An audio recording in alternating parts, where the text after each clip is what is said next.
Ladies and gentlemen, for your enjoyment, here is a performance of the Waco High Scarlet Line with the help of the Little Scarlet Line.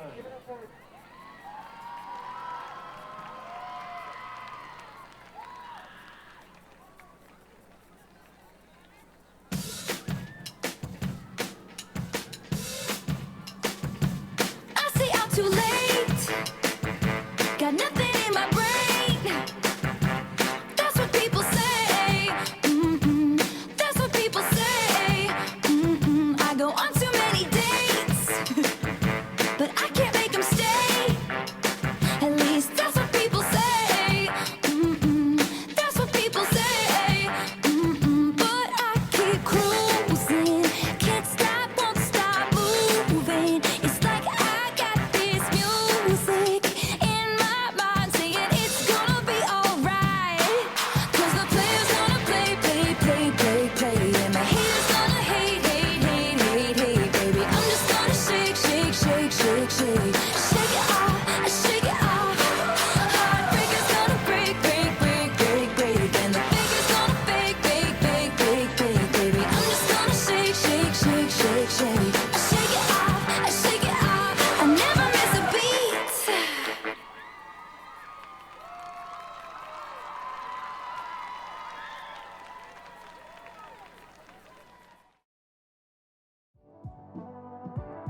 Sports media is super duper fun.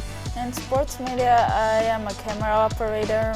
I film the games on the field. My job in sports media is I'm running the switcher behind the scenes up in the studio. I'm on camera for basketball, and last year I did the homecoming interview. My favorite part of sports media is the amount of teamwork that is required. I just really enjoy how much we rely on each other and how much emphasis there is on teamwork. My favorite part of sports media is recording the games. I get to watch all the games in a nice air-conditioned environment.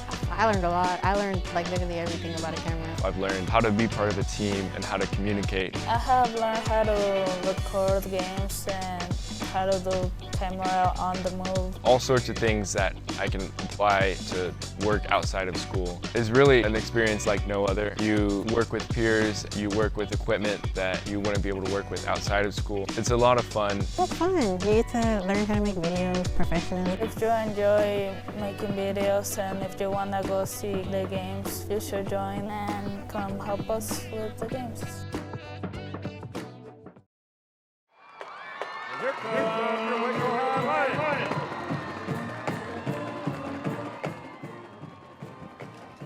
Hello, sports fans, and welcome to Waco ISD Stadium for another exciting night of Texas high school football. Tonight, it's the final game of the regular season as the Waco Lions host the Rudder Rangers. I'm Lark Smith, along with Hal Harris, our statistician Paul Comer, and the rest of our Leaping Lions production crew, as these two teams try to find a victory for the first time this season in district play. The Rudder Rangers have found one victory this year. That came in their final non-district game against Fort Bend Willow Ridge. But since then, they're 0-4 in district play. The Waco Lions have lost 9 games, all 4 in district play. So they are looking for a win to finish off the season. Both of these teams, Hal, trying to stay out of the cellar in the district standings. Well, when you take a look at Rudder, offensively, A.J. Morrison is their main man. He's their leading rusher, averaging about 49 yards per carry, and he also leads the team in receptions.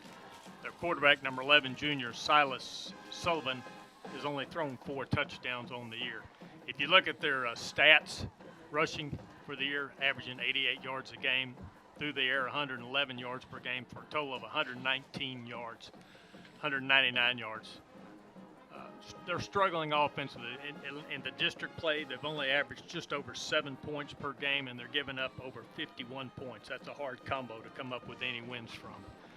Waco High wants to establish the run first, though, tonight, and they've got 3 outstanding backs in sophomore Lane Jones, sophomore Mir Medlock, and junior L.V. Marshall. Last week against Belton, Lane Jones sprinted up the middle for a 30-yard touchdown, and then that was followed up later in the third quarter by L.V. Marshall having a 73-yard run from the 5-yard line that set up Waco High for their second touchdown in the ball game.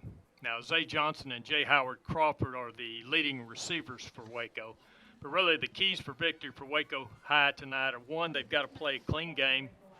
Two, they've got to focus and execute the game plan. Three, they've got to control the line of scrimmage. And then they need to create some turnovers, creating a short field for the offense. So this should be a highly competitive game tonight. The Rudder Rangers are coached by Eric Ezar, his offense coordinator Terrence Tolliver, and defense coordinator Tim George.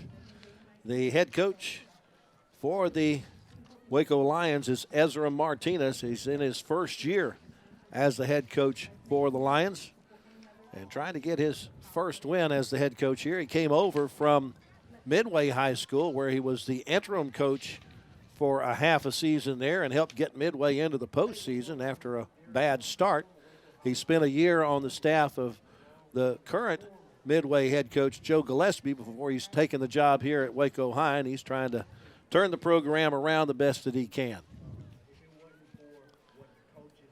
Last week, Hal mentioned that the Lions took on Belton, and they scored the most points in that game of any game in district play.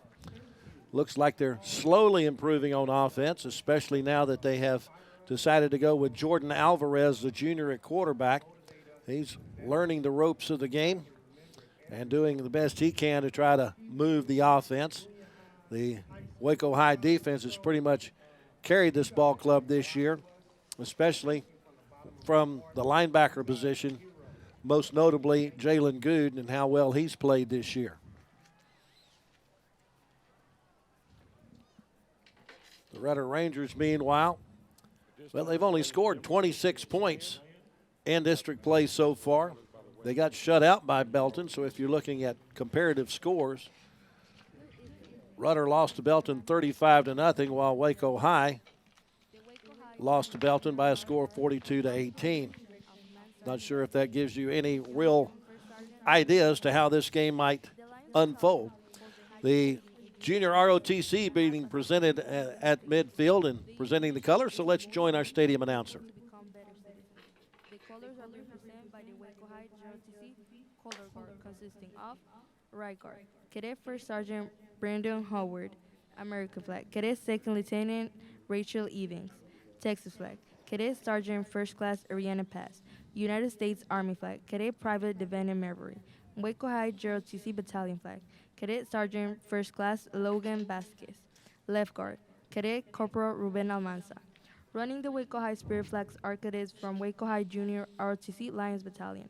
We ask that both teams and fans face the colors on the field during the playing of our national anthem. If you'll remain standing, we'll have the playing national anthem by the Waco High School Band.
A wonderful night for football here at Waco ISD Stadium. A game time temperature of 70 degrees under a clear sky. Very little breeze to affect the ball game tonight. Captain's about to meet at midfield with our officials from the Waco chapter of the Texas Association of Sports Officials. Our referee tonight is Rodney Sims. Brian Strickland, our umpire. The head linesman is Rhett Williams. The line judge, Marvin Pepper. The back judge is Brian Thomas. Our field judge is William Brown. And the side judge is Delvin Harris. Captains for Waco High tonight. And number 0, Jalen Good. Number 6, Chance Rhines. Number 55 is Jamie Undugas. And number 39, Daniel Darden.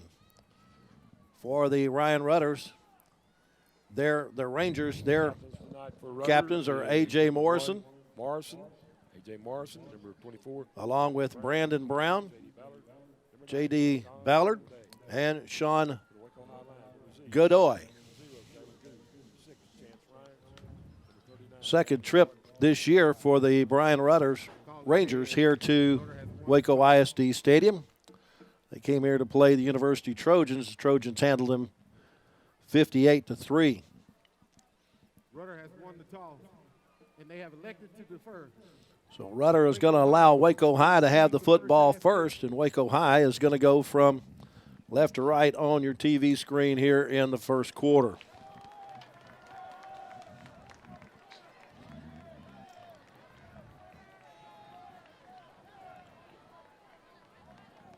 Final night of Texas high school football regular season. Always an exciting time around the state as teams try to jockey for position in the postseason. Unfortunately for these two teams, this is the end of the line. They'll break out the basketballs next week. We're going to have number 84, Santiago Luga. He's going to be kicking off for Rudder here to start the ball game here.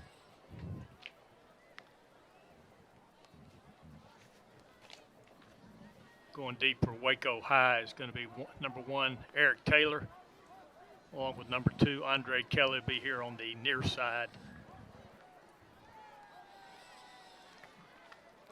I think this is the first time I've seen Montavious Johnson go out as part of the return team. He's one of the up men. I was getting ready to say that's the first time I'd seen 32 come out on the field.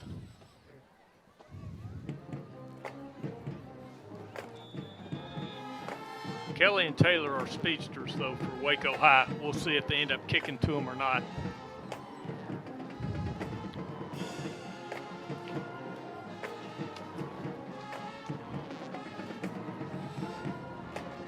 Going to be a fair catch made at the 23-yard line.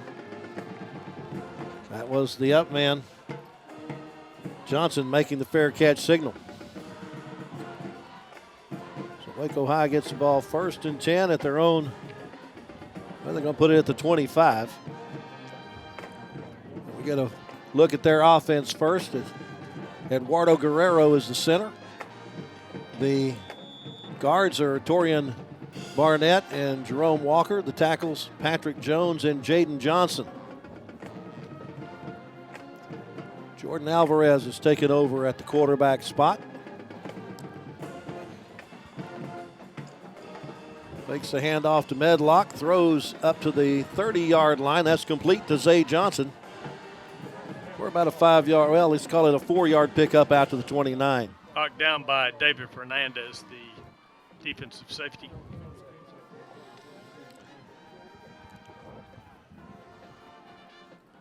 With the no-huddle offense, handoff goes to Medlock. This time he goes up the middle and gets it out to the 33-yard line. A gain of 4 on the play.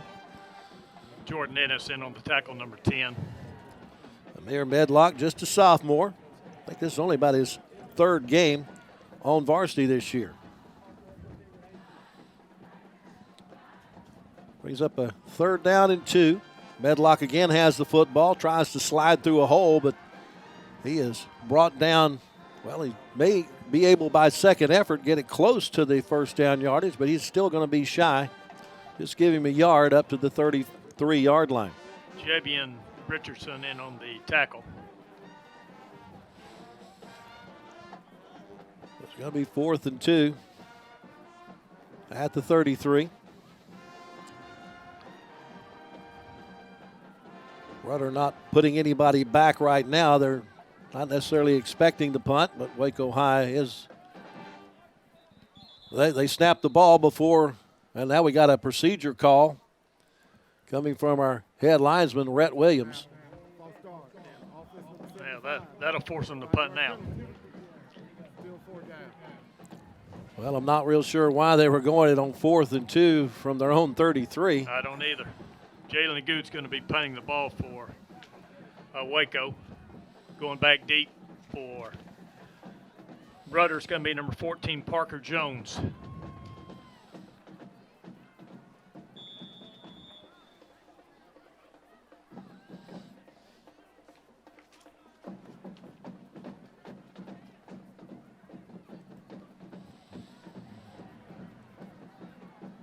But we'll head toward the far sideline, go out of bounds somewhere around the 40-yard line.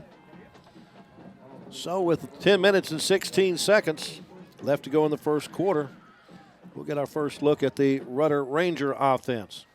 32 yards off the toe of Jalen Good. Minute 44 on the possession for Waco High. Center is J.D. Ballard. The guards are Jamal Gould and Jaden Burns. The tackles, Major Tadero and Evan Ballard. Silas Sullivan, the quarterback. He resets things on the offensive line, has A.J. Morrison in the backfield. He hands it off to Morrison going around the right side. He slides through and into the open across the 45 down to the 30 inside Waco High territory, almost down to the 25-yard line for A.J. Morrison. Keith Thompson with a touchdown saving tackle for Waco. All the way down to the 27-yard line and Waco's end of the field. The first down of the night.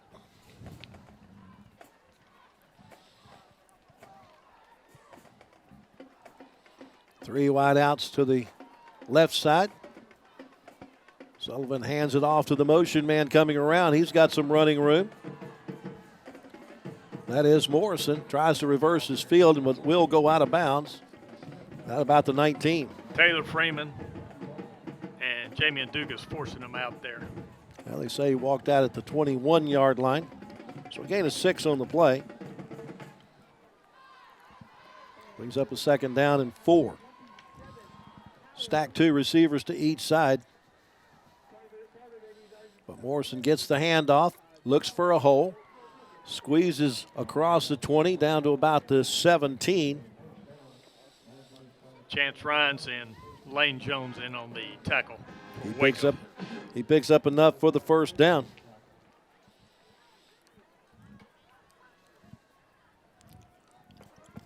Second first down in the drive for the Rudder Rangers.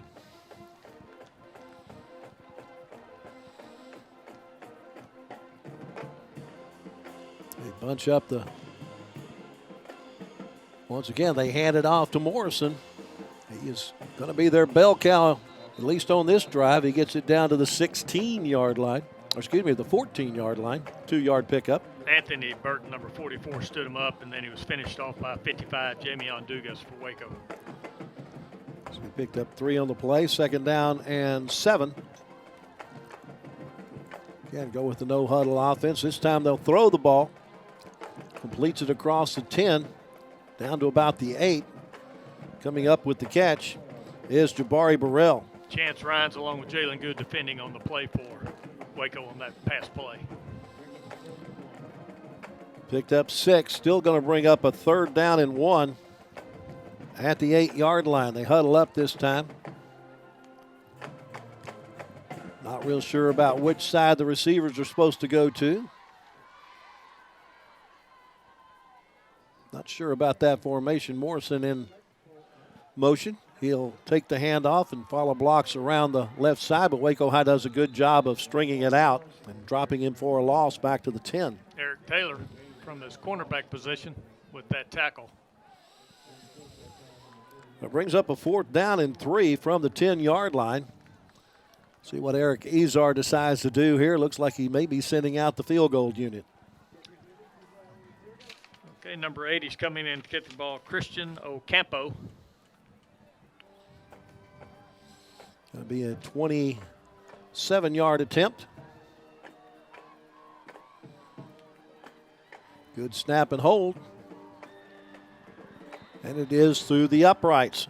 7:14 left to go in our first quarter.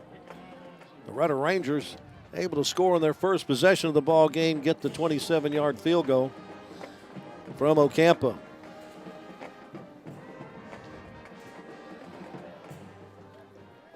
Well-executed offensive drive there, starting from their own 40-yard line.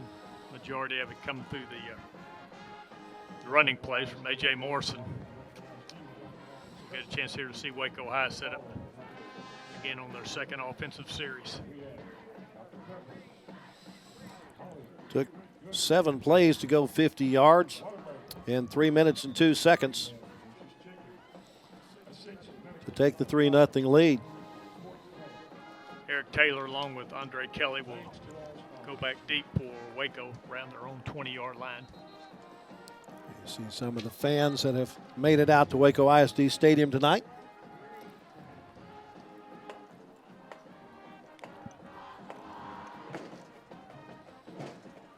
One unique thing about Rudder, when they're kicking off, they bring out 2 of their kickers, number 80, Christian Ocampo, and then number 84, Santiago Luga, trying for a little deception each time they kick it off.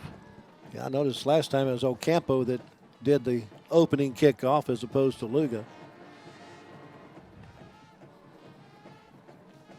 Guess they make a decision as to which way they want to kick the football off. And it'll be Luga Ocampo once again.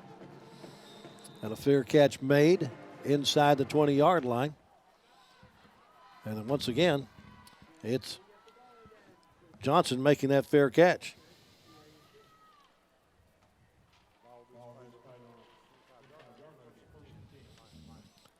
So with that fair catch inside the 20, the Lions get the ball at the 25. That's where they started their last drive.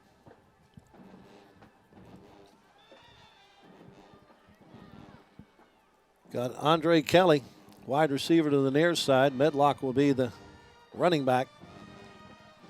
Wide receiver to the far side is Vincent Hall. They dropped the snap. Now we got a couple of flags. Waco able to move the ball downfield on a pass out to Zay Johnson. Now let's see if it'll stand up.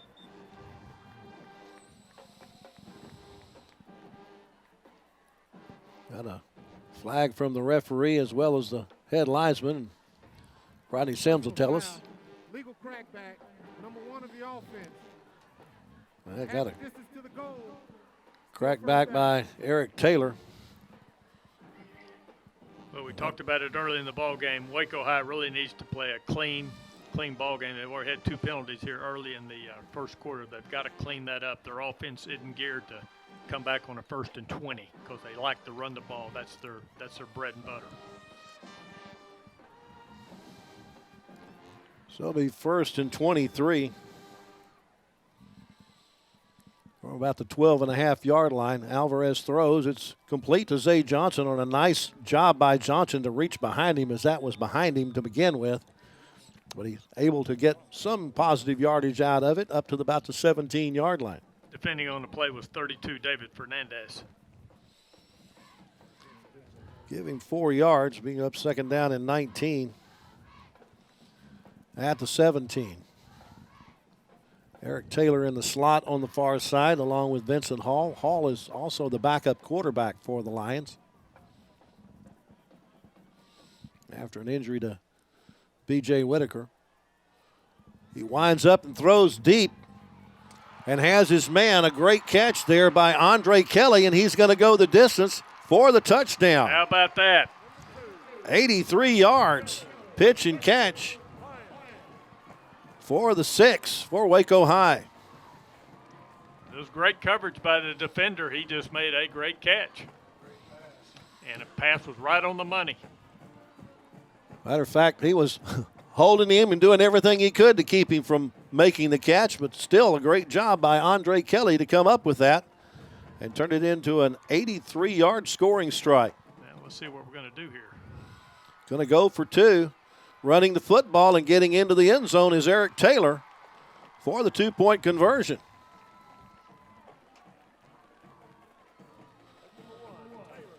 Waco High strikes very quickly here on their second possession.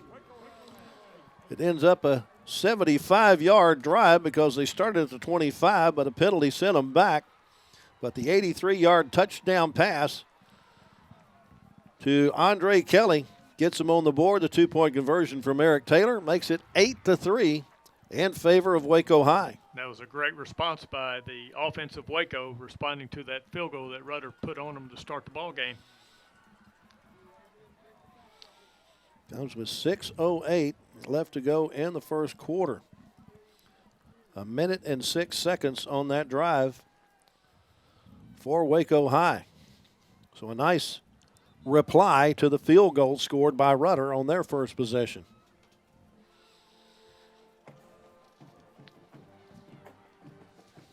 Kicking off for Waco will be Rodriguez, number 42 tonight. Sometimes he's 40, sometimes he's Carlos Rodriguez, though, is kicking off. Rudder's going to send back three people deep. Got in the middle, number 24,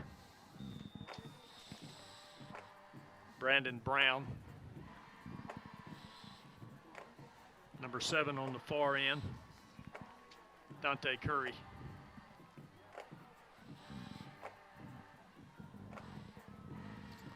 He pooches it short, picked up at the 35-yard line, and then dropping down on it is Mikael Hurd.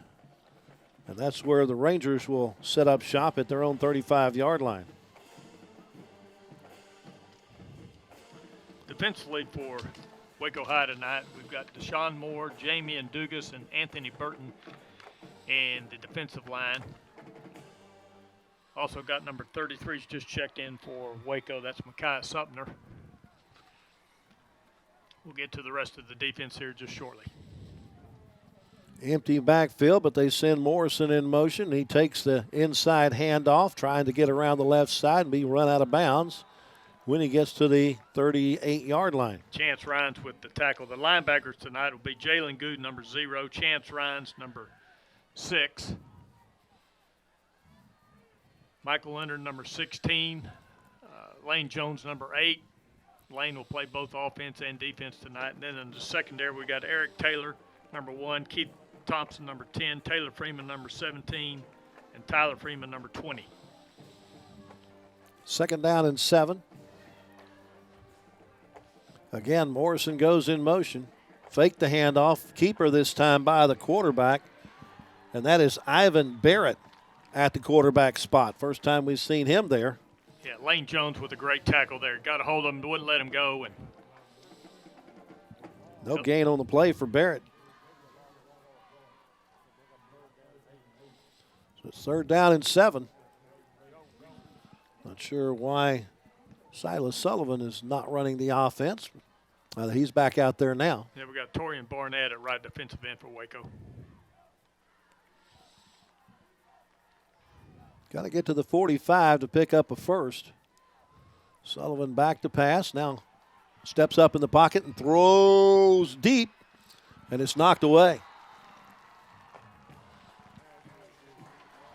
Number 4 defending is Adrian Johnson for Waco on that long bomb. Jose Johnson playing both ways for the Lions so far in this game. They force a 3 downs and punt here. Going to get decent field position out of this. Yeah, punting's going to be number 84 tonight, Santiago Luga from their 37-yard line. Jose Johnson back deep at his 30 for Waco High. Not much of a rush. Gets off a nice punt, sends Johnson all the way back to the 21. He's already passed 3 for Rangers. Comes up the sideline, goes out of bounds at the 37, 38-yard line. Nice return by Zay Johnson.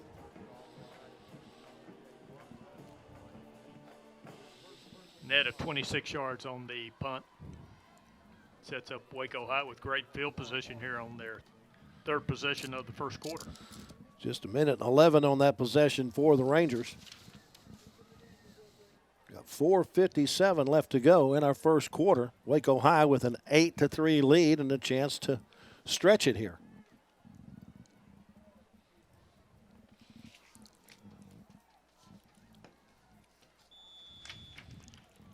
From their own 38, they send two receivers to each side. Alvarez checks the sideline to see if there's a change of play. Hands it off to, fakes the handoff to Medlock, throws low, trying to get that out to Taylor, and he couldn't catch it off his shoestrings. Depending on the play was number 8, Jordan Oliva. That brings up second down and 10.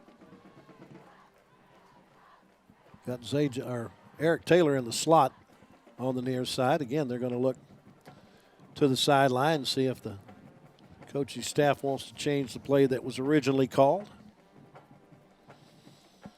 They take care of a middle linebacker blitz. Now we're going to get an interference call as once again they try to get it deep out to Andre Kelly.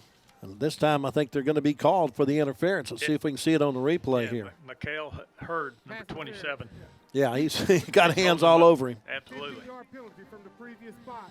By rule, automatic first down. So they get the first down by way of penalty. And also move the ball into Rudder territory at the Ranger 47.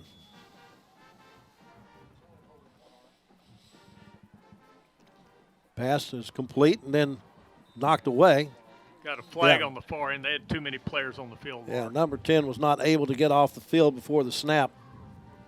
So it'll be 1st and 5. Before the snap, substitution infraction, defense, 12 men in the defensive 12 men on the field, 5-yard penalty, replay first down.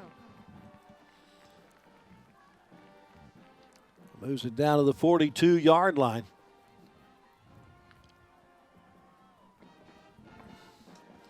That's 15 yards of free grass here so far on this particular drive.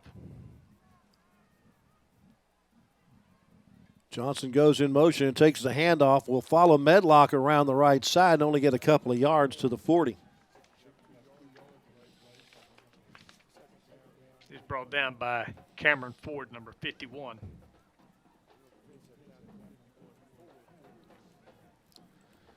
Zay Johnson does not carry the ball often.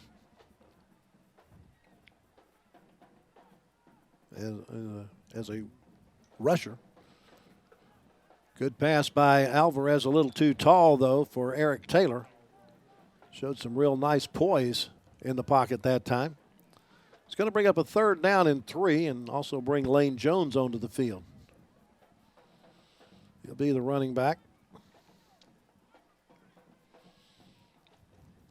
Eric Taylor also comes to the sideline. Jones just a sophomore. He takes the handoff, goes straight up the middle, and is hit when he gets to the line of scrimmage. So no gain on the play. Yeah, met by number 45, Dominic Garza.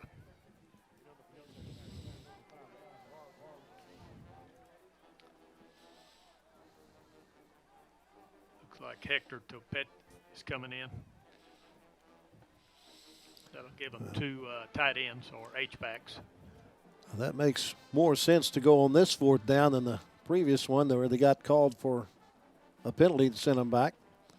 Once again, it's Lane Jones who hits the hole, then bounces it outside, and he has the first down as he gets down to the 35-yard line. Great run by Jones. Jack Ringer with the tackle. Now that hole was plugged, he shot straight out to the outside, and his speed was able to get that first down. So new set of downs. Once again, Jones has the hand. Oh, they fake the handoff to Jones. Alvarez keeps the ball, and he'll get 4 yards up to the 31-yard line. He had even me fooled on that. Brandon Brown from his linebacker position brought him down, number 24. Brings up a 2nd down and 6. They bunch up the formation. The only wide receiver is far to the left of the formation.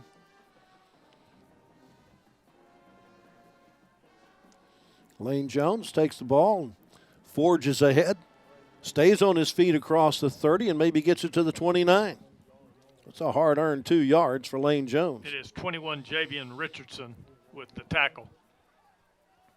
They've got some pretty good size there in the defensive line for Rudder tonight.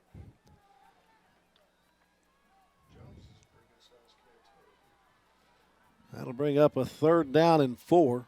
Lane Jones remains the running back. He's the son of Coach Lanoy Jones, who was a state champion at Groesbeck his senior year in high school. Alvarez looking to pass, gets flush from the pocket, will just throw to get it away. Almost get it out to Andre Kelly, but just a little short. Well, let's see if they go for it on 4th down again. Yeah, Brandon Brown, number 24, was putting a ton of pressure. He came, wasn't hit by anybody, any of the offensive linemen. He had a free shot at him. They've already had 1 4th down conversion in this drive. It's 4th and 4. Alvarez looking to pass, goes across the middle. It's knocked away from Eric Taylor. So the ball will go over on downs. Yeah, David Fernandez defending on the play, number 32 for Rudder. Minute 44 left to go in our first half.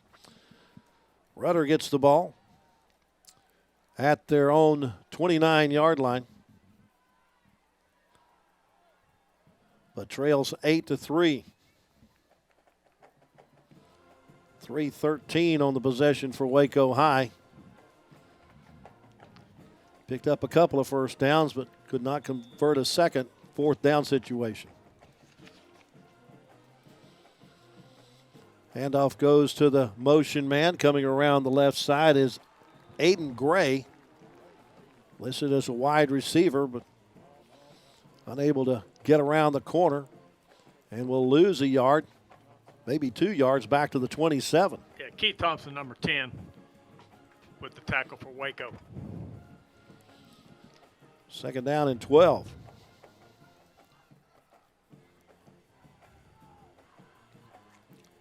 Rudder seems to be working with the sweep quite a bit in this first quarter.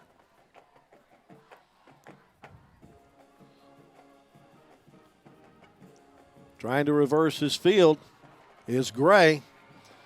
He's able to get the corner and will go out of bounds after he gets across the 40, out to the 43. Yeah, Tyler Freeman with the with the tackle. Keith Thompson was unable to secure him, but we may have a flag here.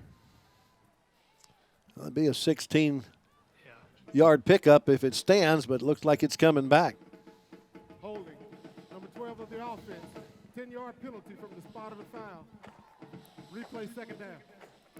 So they'll mark that from the spot of the foul and take it back to the 27-yard line. So the foul was at the 37. So he picked up 10 on the play. They go back to the 27, where it all started. Yeah, Waco had that play well defended. The running back just made a great effort to turn the corner and go around the right side for a long gainer before the holding came in. 2nd down and 12. Sullivan reverses his field, looking upfield, and he's finally going to pass the ball off. He had a receiver there trying to get that out to A.J. Morrison, but Morrison unable to hold on to it. Yeah, Deshaun Moore was one of the defenders putting a lot of heat on him, along with Jalen Good. 55 just barely missed him, Jamie Dugas. Well, he was lucky that he didn't get sacked on that play. But it is 3rd and long. They'll have 3 receivers. I don't think they understand exactly where Coach Eric Izar wants them. Those 3 receivers are now going to be to the left side. Sullivan looks to that left side, throws, and nobody home.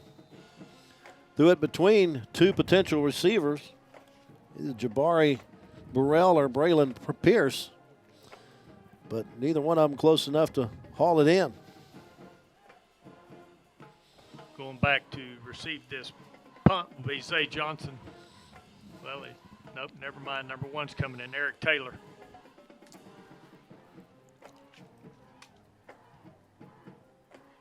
Kicking the punt will be Luga for Rudder from the 27-yard line. Kind of a rugby-style punt by Luga. Sends a spiral that goes out of bounds on the far side, and it went out of bounds long before we thought it might have. It looks like they're going to mark it at the 49-yard line, still in Rudder's end of the field. So it's only a 22-yard punt, and that will set Waco High up with their absolute best field position of the evening. Just 25 seconds left to go. Block out of bounds. Number 17 of the receiving team. 15-yard penalty from the end of the run. First down, Waco. Something went awry against Waco High. A holding penalty, okay. So that'll take it all the way back to the 36.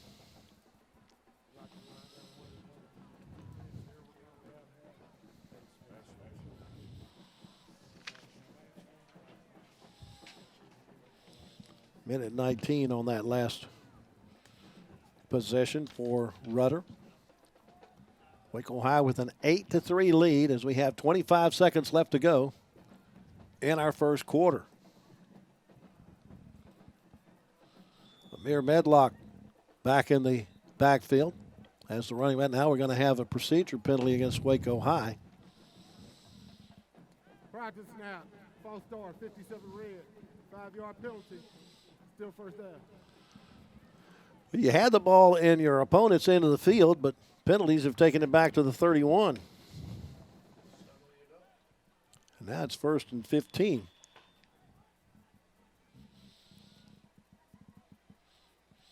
And the ball off to Medlock, and he's got lots of running room. Takes it across the 40, up to the 42-yard line. A gain of 11 on the play for Medlock. Jordan Oliva with Injury the tackle. timeout on the field.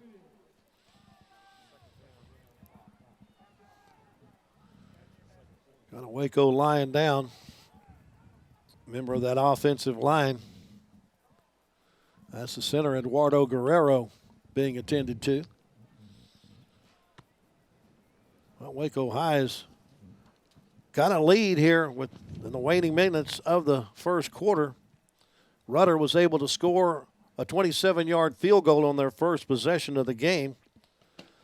But Waco High's next possession after that, they quickly got down the field thanks to an 83-yard touchdown pass from Jordan Alvarez to Aiden Kelly. They went for 2, and Eric Taylor ran it in for the 2 points, and that's how we stand at our 8-3 lead as we're just about to go to the second quarter. It looks like Lark number 57, Nathaniel Walton, was practicing his center snaps to his quarterback, so he'll be coming in.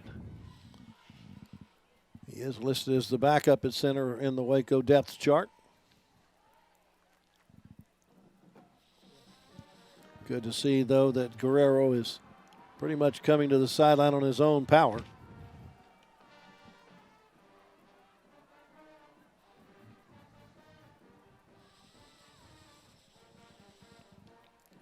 Well, there used to be some concern whenever you had a new center as far as the center quarterback exchange, but in these shotgun formations, you just want to make sure that you get it to the quarterback without sailing it over his head.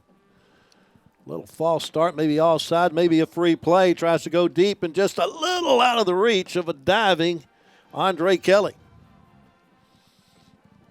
I believe we're going to have Rudder offside, which is going to give Waco High a first down by way of penalty.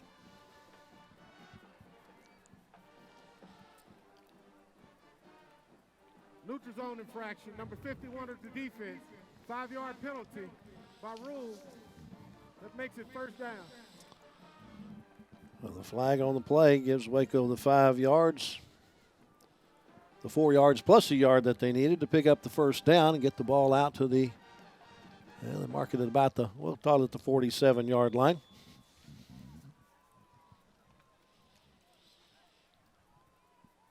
Wing back to the left of the formation. Checking the sideline to make sure. And now we got probably a infraction, a snap infraction, I think, at the line of scrimmage. And I believe Waco High is either going to call a timeout or just gather everybody during this discussion between the Zebras to try to recollect themselves and not cause any more pre-snap penalties. Yeah, they're going to call the entire officiating crew together. That is the end of the first quarter.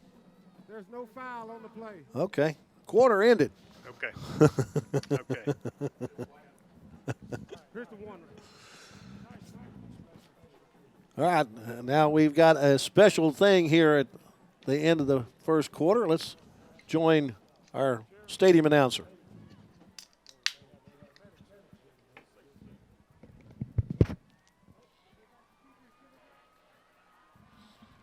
This is what's known as the fastest faculty member, and we had one that was looking toward the lead but just crumpled there at the end. That was the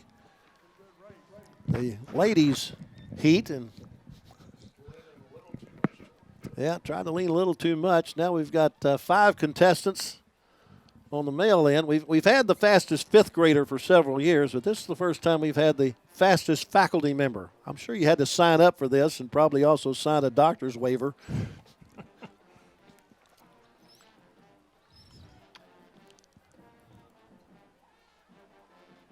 Trying to get our finish line folks to get the tape out there so we can get this heat run. Well, we had a false start. Athletic Director Ed Love giving the start down there. Here we go. Wow, this is no contest. Absolutely no contest. Well, I guess that gentleman's probably only about 26 years old. What do you think?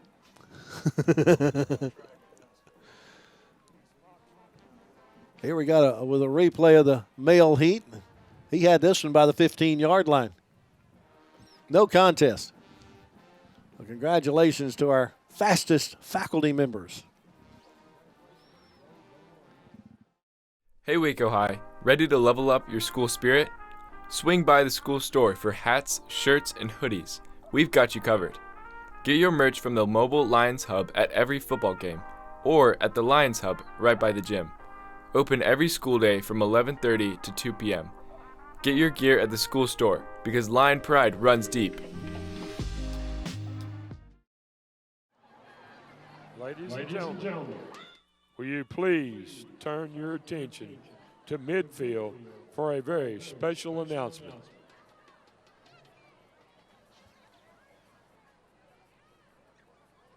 Our beloved Philip Perry was the principal of G.W. Carver Middle School in 2019. We honor Philip Perry each year by presenting a scholarship in his name from the Professional Male Mentor Association, and tonight there are several members from the PMMA Association in attendance for this presentation. Also, Philip Perry has many of his family members in attendance for this presentation. We have Fanny Perry, Gertrude Welch, Kenny Van Zant, Gwen Van Zant, Larry Jackson, Pierre Perry, Deborah Turner, Michael Perry, and Yvonne Heslop.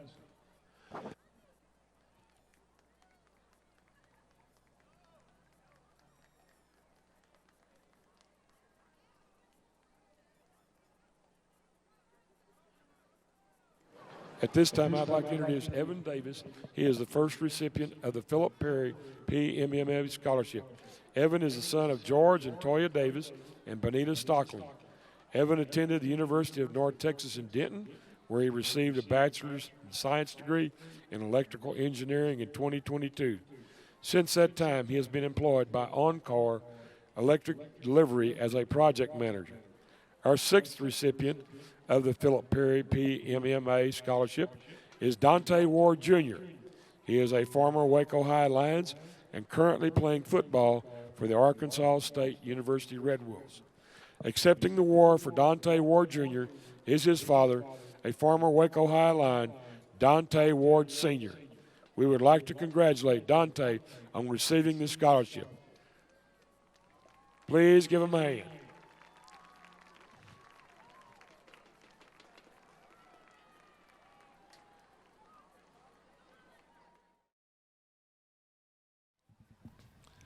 All right, we're ready to go with second quarter action. Alvarez hands the ball off. Medlock slides one would-be tackler, but ends up being tackled at the 46 for a 1-yard loss. Javion Richardson along with Caden Shallow in on that tackle.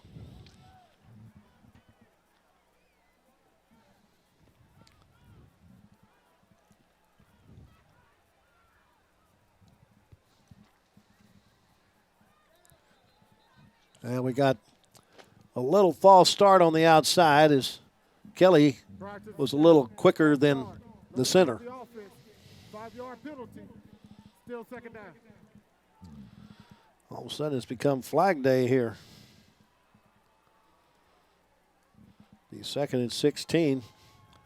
Ball taken back to the 41. Yeah, we've had 8 penalties called early here to start the second quarter.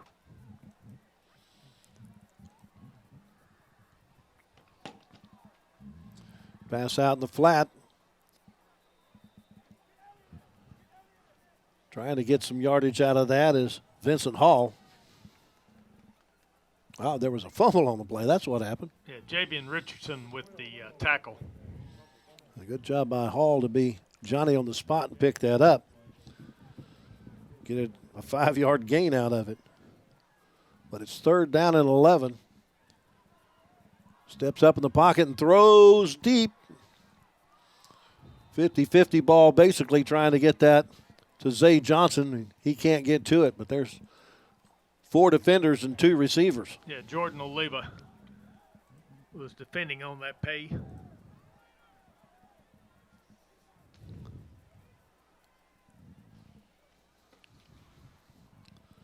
That'll bring up a punting situation for Waco High. Parker Jones will go deep for Rudder. Jalen Good will be punting for Waco. Good's what, about the 3rd punter that the Lions have used this year. Short snap, but Good gets it away. It's a high end-over-end punt that does take a Waco bounce and will roll down to the 25-yard line.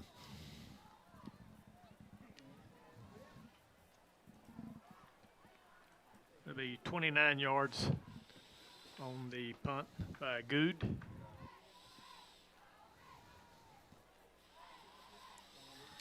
.351 on the possession for Waco High.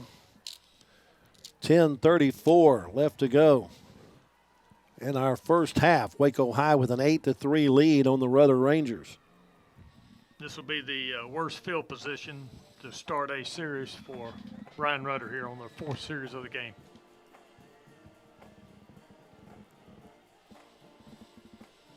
And the ball off to Morrison. Morrison backs his way up to about the 29-yard line to pick up a 4 on the play. Cameron Efren knocked him down on the ground. Brings up a 2nd and 6. Benny Graves in at nose guard for Waco. Dante Curry, the outside receiver on this side. Sullivan trying to direct traffic. Now we'll just throw it to Coach Ezar on the sideline. Torian Barnett with heavy pressure in on the quarterback.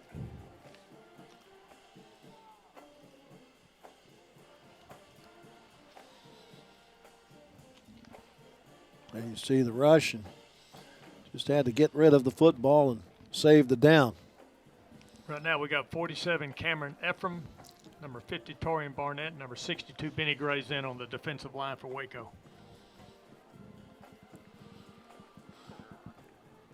Sullivan takes the snap, looking to his right, looks upfield, now looks the other way, throws, and it's incomplete. Trying to get a streaking receiver, Jabari Burrell, across the middle, but maybe threw it a little too hot. Yeah, Chance Ryan's defending along with Lane Jones. That'll force the Rangers to punt. That'll send back Eric Taylor for Waco, and punting, I believe, will be Luga for Rudder.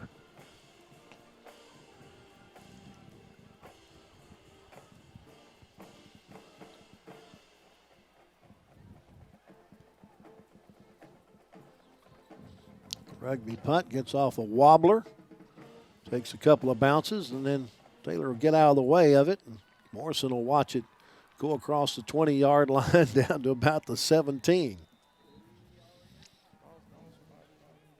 9 minutes, 43 seconds left to go in the first half. Waco has the ball deep in their own territory at 17-yard line. It's 55 yards on the punt. Great job of flipping the field position by Rudder on that particular punt. Rudder just had the ball for 51 seconds on that particular drive. This will be Waco High's worst field position on possession number 5. Amir Medlock in at the running back spot next to the quarterback Jordan Alvarez. Hands it off to Medlock in a big hole over the right side across the 25 out to about the 28, 29-yard line. A 12-yard pickup for Medlock. Jordan Oliva with the tackle for Rudder, number 8. Nice hole on that right side. Breaks up the first down. Snaps over the head of Jordan Alvarez, and he will not be able to get on it. It's going to be Rudder's ball. No, they say Waco High has the ball. I didn't see a red shirt there at the bottom of the pile, but it looks like Medlock was there to cover it up and save the bacon. Well, you know, the snap prior to that particular snap, he nearly didn't grab it either, so they're going to have to got to protect the ball down here deep in your own territory. You can't be giving it to Rudder with a short field. It's going to bring up a second down and 23. As they lost 13 yards on that play. Unfortunately, it goes against Medlock. He's the one that recovered it.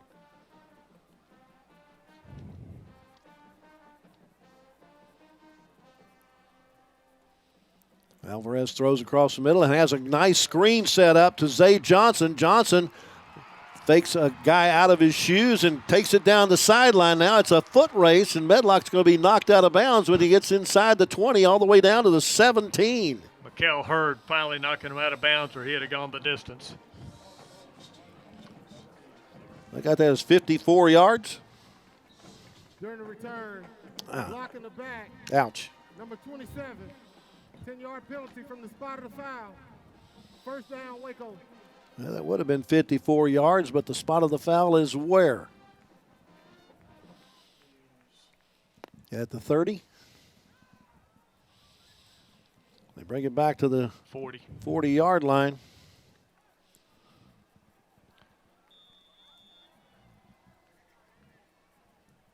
But it is first down there.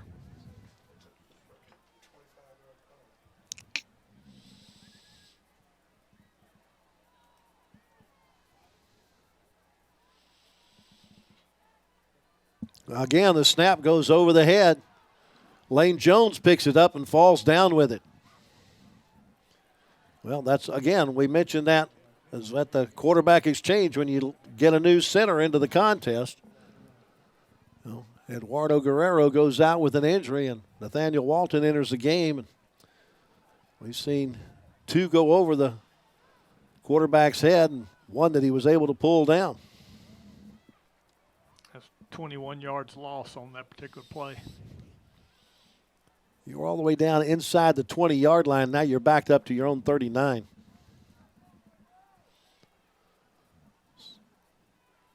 Alvarez has time, throws across the middle, throws too high for Zay Johnson. Oh, he had him too. He was wide open. Yep.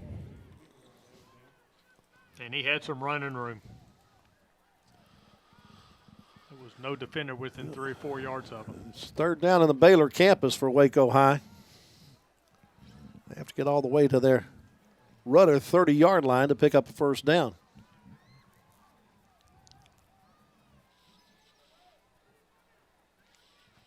Alvarez sets up the screen again, and Jones is taken down before the pass ever gets to him, but no flags. Dominic was in on the tackle. That one did not fool the defensive Rudder. No, they were ready for that one. Again, I thought he was a little early with his tackle. But again, no flags. So we'll get a punt from Waco High. Parker Jones will go deep for Rudder back around his 35-yard line. Jalen Good's going to be punting for Waco.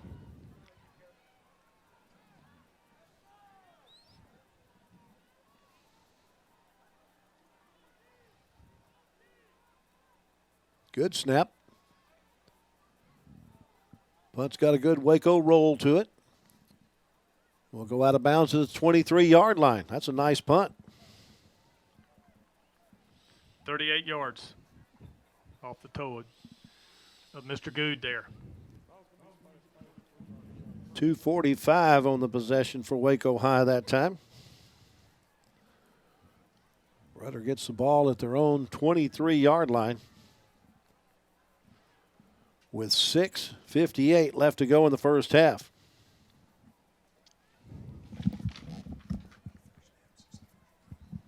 Deshaun Moore, Jamie Dugas, and Anthony Burton are in the defensive line here for Waco High in this series.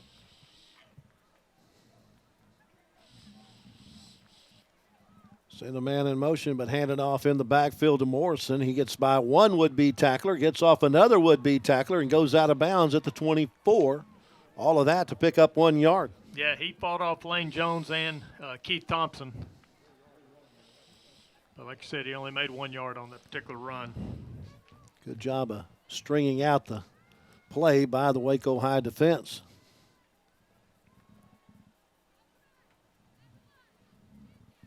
Second and 9.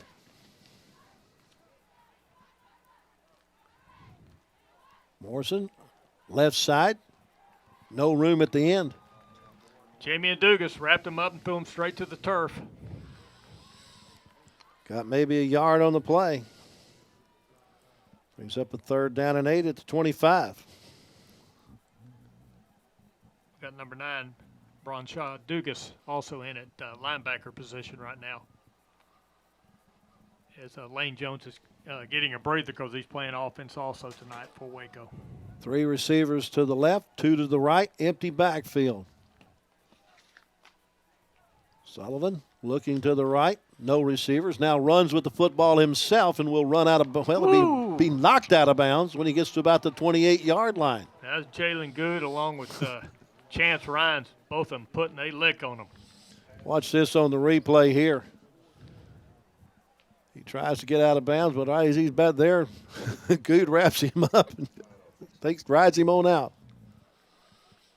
Lugo will be punting the ball for Brian Rudder, and going deep will be Eric Taylor for Waco.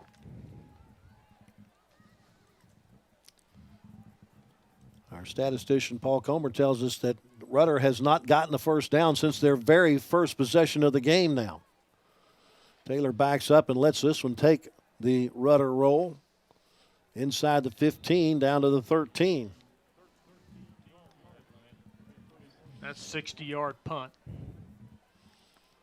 That'll help your team out.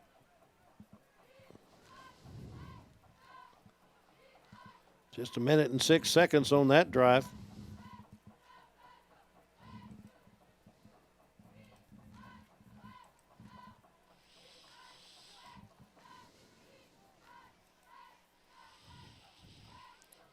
Waco High from their own 13 with 5:52 left to go in the second quarter. Still out in front by a score of 8-3. Rudder got a field goal on their first possession. Waco got a touchdown on their second. Pass is incomplete. Not sure who was on the wrong page there, as the pass was close enough to be caught by Eric Taylor, but he was just looking the wrong way. Right. Alvarez may have thrown that ball just a little too quick, possibly. Wasn't sure if that was an in or an out. He threw an in and the receiver went out.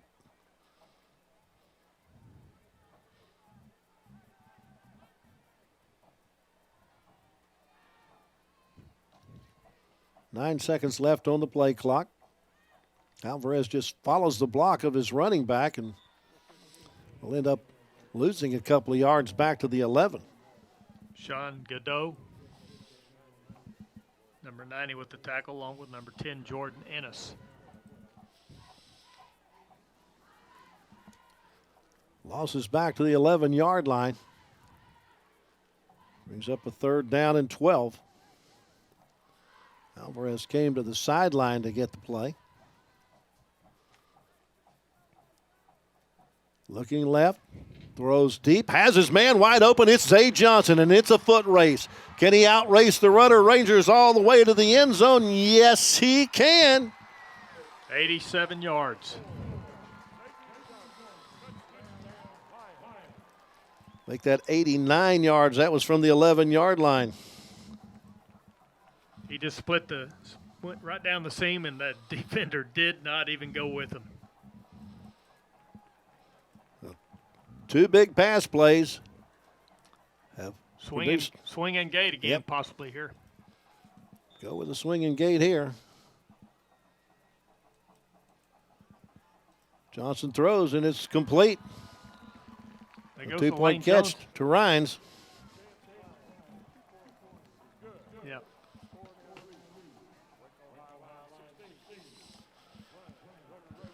Well, some explosive plays tonight by Waco High. They've had some nice runs over 10 yards and a couple long passes. Yeah, just a short 89-yard drive in 3 plays. It took 52 seconds.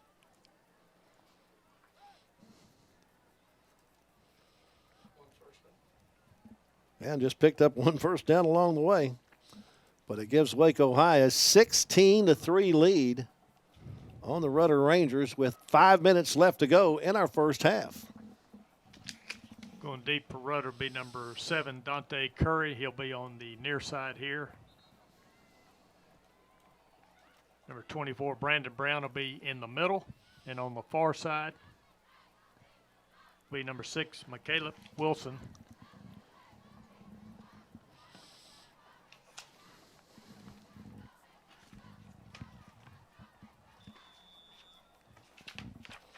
Kicking off will be number 42 for Waco, Carlos Rodriguez.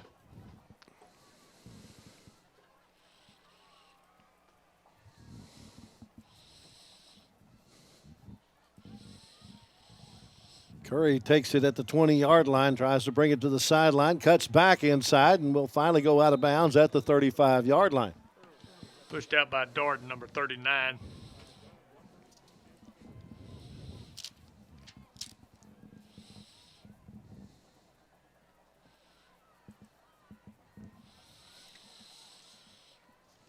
Well, it'll be up to Waco's High defense to try to get another 3 and out here and try to get some good field position for one possible more drive before the first half ends.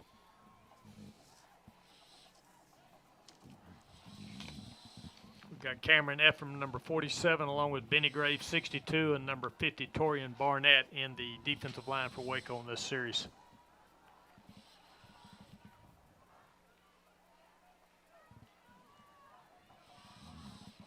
Silas Sullivan, the quarterback, fakes the handoff, gives it on the end around.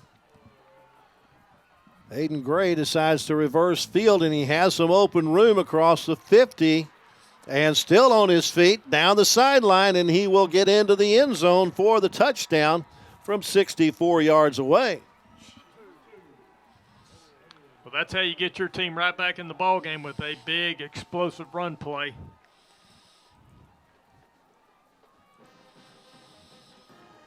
There you see where he gets around one corner, and once he gets to the sideline, it's just a foot race.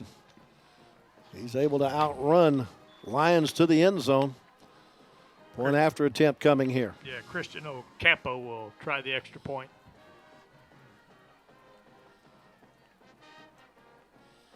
Snap is a little low, but a good job of picking that up and setting it up by Malik Wilson. And the kick is good. 4:32 left to go in our first half. We got a new score. It's Waco High 16 and Rudder 10. Well, 2 big explosive offensive plays by both teams. And a swing of emotions on both sides. So now it's back to a one-score game. It's up to Waco High here to take this ball and try to get them a long, sustained drive and put some more points on the board before halftime. That was a one-blade drive that went 64 yards and took 1:20 off of the clock. Andre Kelly, number 2, will be on the far side to receive this kickoff from Rudder. On the near side will be number 1, Eric Taylor. Santiago Luga, number 84, along with Christian Ocampo, number 80, will be kicking off for Actually, Rudder. That was just 28 seconds. I forgot to write down the time.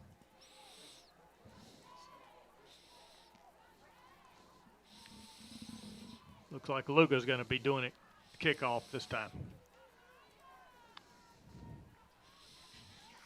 And he will kick it deep. It'll go into the end zone, and Waco High will take the ball at the 25-yard line.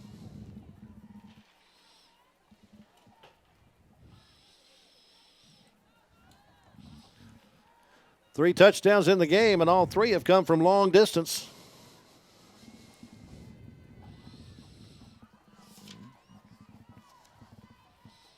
Waco High from, what was the first one? Yeah. 83 yards to Andre Kelly. Yeah, 83 yards and 89 yards, and now 64 yards for Rudder.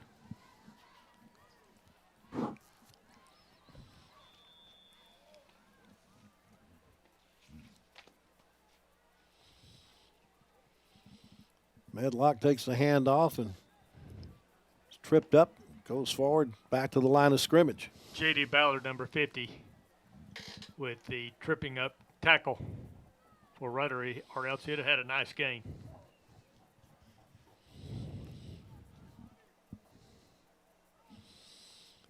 Kelly, the lone receiver to the right. Alvarez looking left, though. Passes underneath, and it's caught, but Hector Topete goes down with the football. He's going to lose a couple of yards on the play.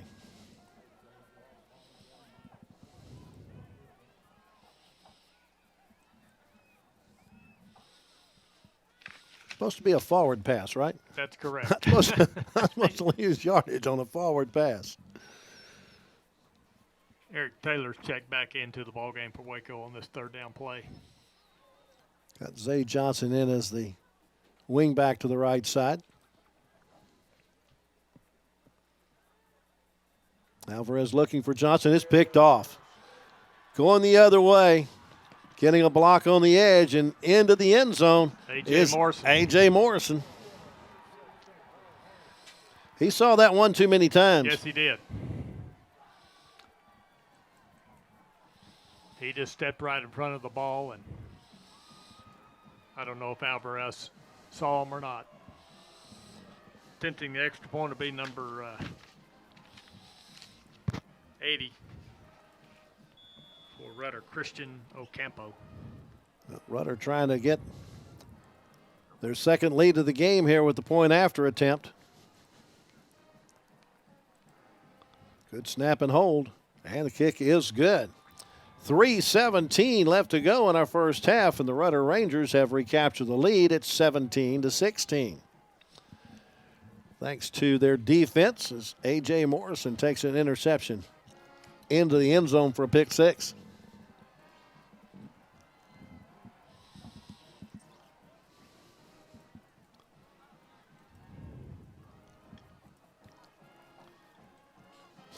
Well, it's going to be imperative now that Waco High take this ball and drive it and get some points on the board right before halftime, get the momentum back on their side, because right now Rudder has it all.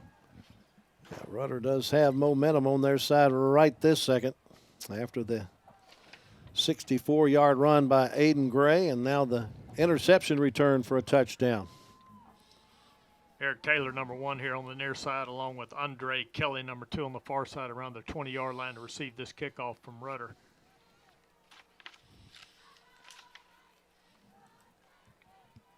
Looks 15 seconds. Yeah, it looks like Santiago Luga is going to be kicking.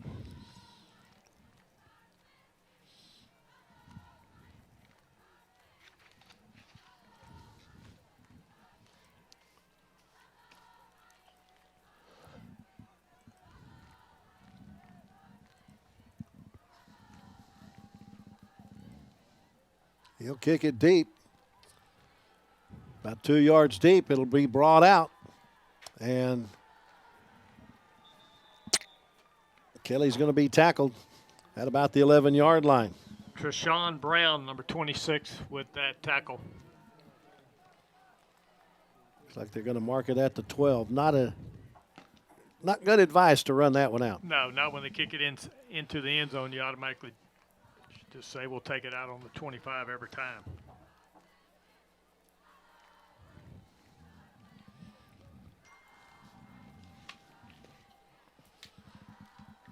The interception by Alvarez last time out was the 6th interception he's thrown this year. From the 12.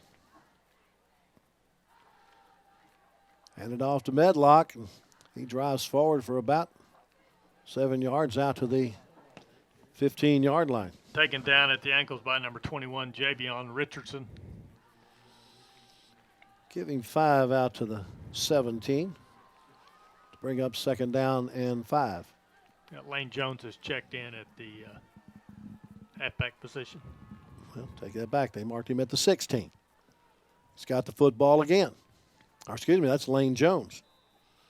And Jones takes it up to the 18. Jordan Ennis with the tackle.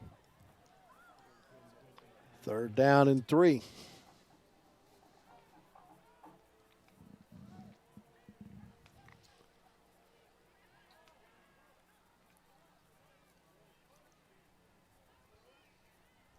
A long look to the sideline for the play.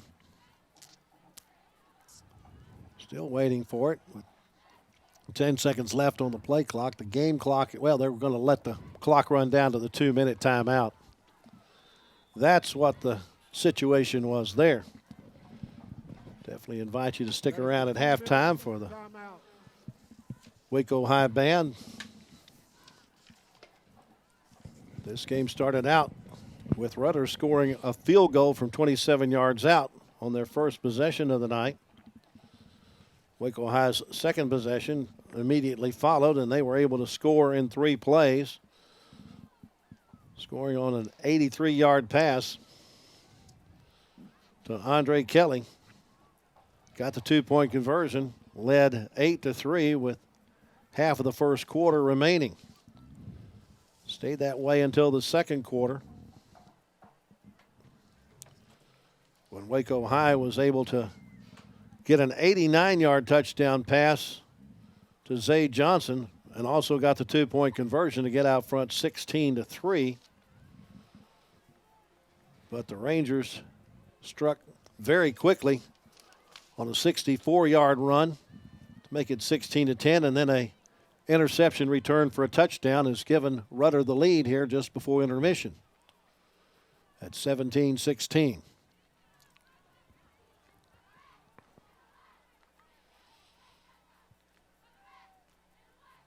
Alvarez with a quick toss out in the flat to Zay Johnson. He falls down as he tries to make his cut. Timeout. Rudder. The first charge timeout of the half. Rudder calls the timeout because they're going to get the football back. That loss goes back to the 13-yard line. It'll bring up a 4th and 9 on the 5-yard loss.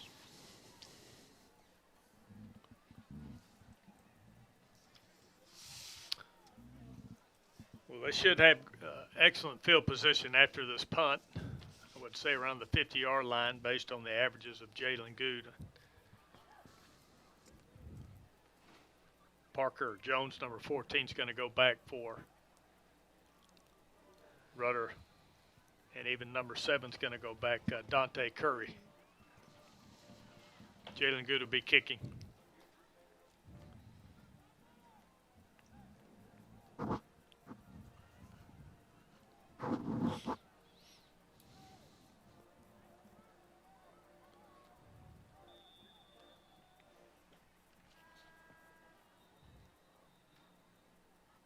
Now Waco High has called a timeout as they don't like the setup on the return. Waco, their first charge timeout of the half.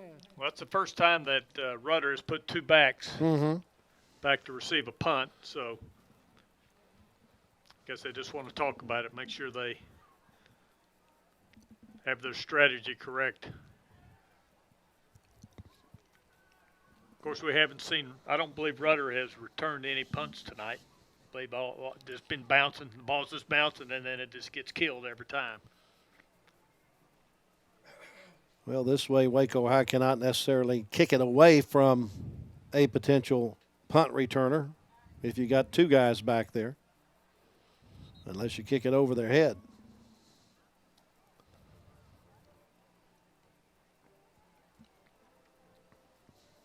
And now they're just going to send one guy back, Parker Jones, sitting on it, Waco High's 40-yard line. Somehow managed to make the Lions use up a timeout with that position. Snap is over his head, and it's going to go out of the end zone, and it's going to be 2 points for the Rudder Rangers.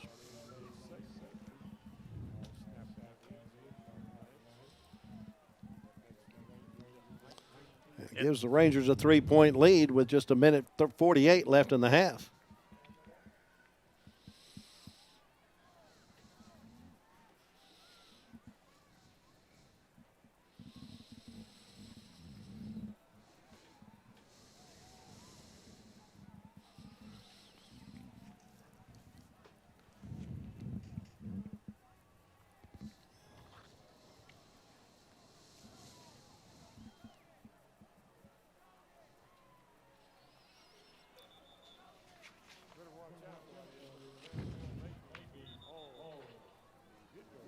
Carlos Rodriguez,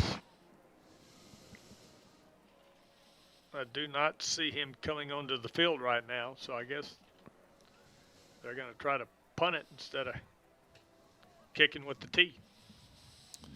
Yeah, Waco High kept the ball for a minute 29 on that possession before giving up the 2 points on the snap over the head of the punter. Is that the third time we've seen a snap go over the head since Guerrero left the game? Right. You hate giving the other team 3 points. But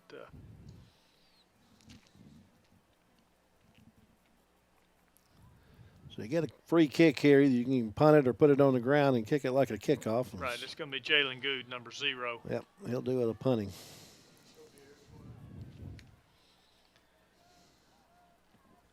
Dante Curry is here on the near side to receive this kick. Got number 2, Aiden Gray, in the center. Then number 6, Michaelic Wilson on the far side. Good gets off a good one. Fair catch called for at the 37-yard line, I do believe. Maybe the 38. Surprised he fair caught that ball. He had a lot of room that he could have advanced that ball up. We're going to spot it at the 35, where it'll be first down and 10 for the Rudder Rangers. They got a minute 48 to try to add to their 3-point lead.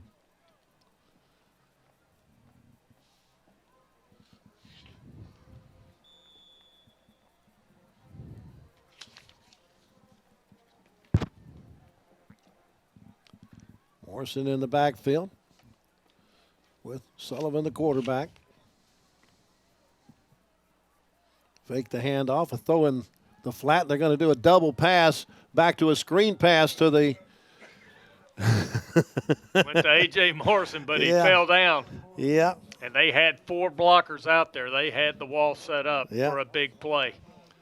Yeah, but it goes as -5 on a pass completion to Morrison. -5 is right.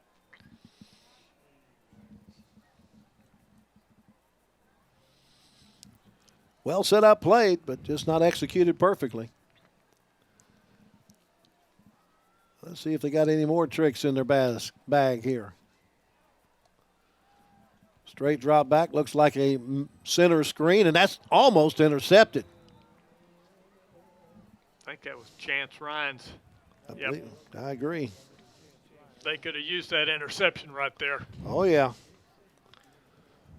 Yeah, he had a chance maybe at a pick six there, but just could not come up with it.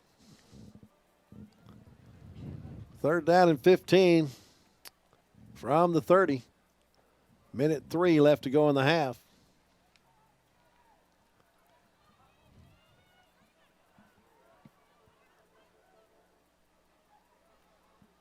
Sullivan on the delayed handoff this time. Morrison, he bounces it outside. He's going to be rushed out of bounds at the 31-yard line. Eric Taylor knocking him out of bounds.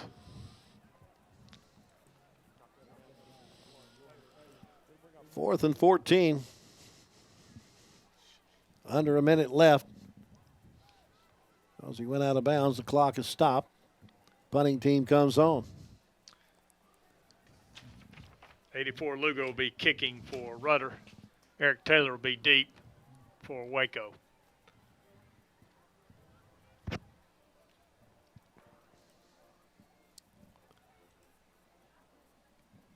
Good, put on a pretty good rush. Taylor takes it in. He's already by 5 guys, but gets taken down.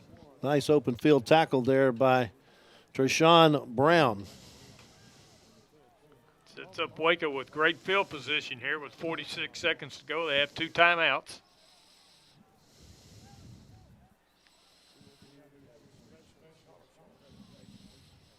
Just 46 seconds to work with, though. A minute and 2 on that possession for Rudder.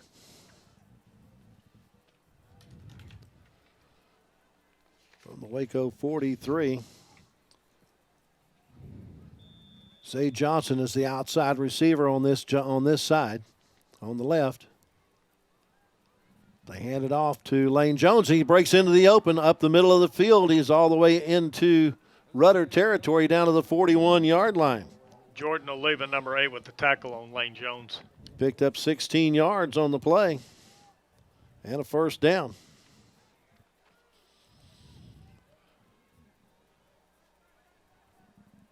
Again, it's Lane Jones up the middle, all the way down to the 25. A.J. Morrison playing both ways for Rudder with the tackle. He's the safety. Waco High calls a timeout as Jones has picked up 16 yards on 2 successive plays. 24 seconds left on the clock.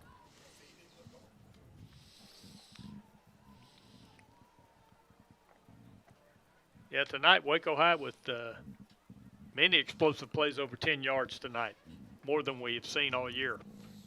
They've steadily improved on offense here, especially the last 3 ball games.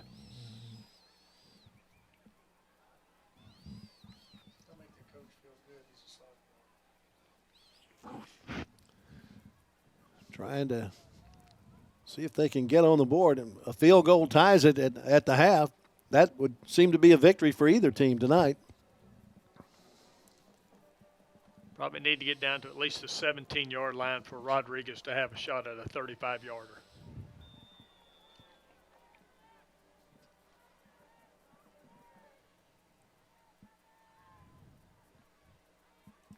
Alvarez going for Zay Johnson at the end zone, and it's knocked away. 32 had it right in his hands. Could not hold on to it. David Fernandez. That ball was underthrown just a little bit. Threw it right into double coverage. Well, you see on the replay that just a little too tall for David Fernandez to pull down. Now we got a flag. Flags everywhere. Roddy Sims will tell us why. It's a false start. 5-yard penalty. Still second down. Game number 10 of the year, and already got 7 penalties in this half for 53 yards.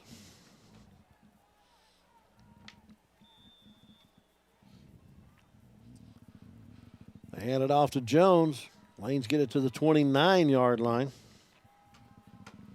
Just a 1-yard gain on that play. Javion Richardson with the tackle. And that's going to be our final play of the first half as Waco High apparently out of timeout. No, did they call the time? Yeah, they did call a timeout with 1 second left on the clock. Timeout. Waco, the third and final timeout of the half. Will they attempt a long field goal here? That'd be about, what, a 46-yarder maybe? I'm not sure that we had that distance on Waco High. So if not that, then a Hail Mary. Hail Mary is what I'm thinking, or a hook and lateral. Well, it is the last game of the year for both teams, and it's time to pull out all the tricks. Absolutely. There's no need to hold anything back tonight.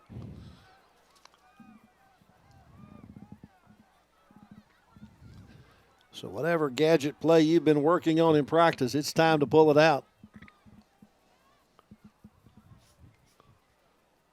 It looks like it's going to set up for a field goal. Got Carlos Rodriguez out there. Zay Johnson is the holder. And it will be a 47-yard attempt, or 46-yard attempt. And it's going to be a little off and going to be returnable. Maybe Waco High didn't think about that as Morrison trying to bring it back. And we'll take it out of bounds at the 31. Yeah, and boy, there's flags everywhere. Yeah, that's going to be a personal foul.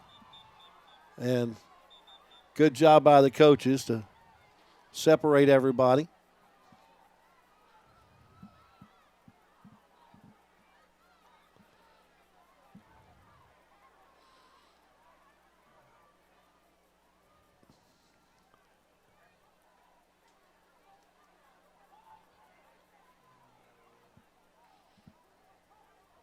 Now the Coach Izar and his coaching staff all the way across the field trying to separate their players out. And we'll see if that's something that gets added to the kickoff of the second half or exactly what that will bring.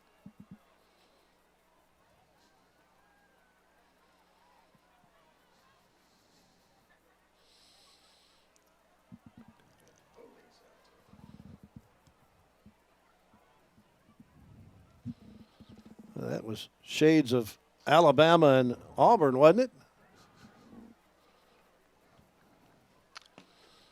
The official's going to talk about it. I mean, that's a good idea by Coach Izar to put somebody back there to run it back if it's short.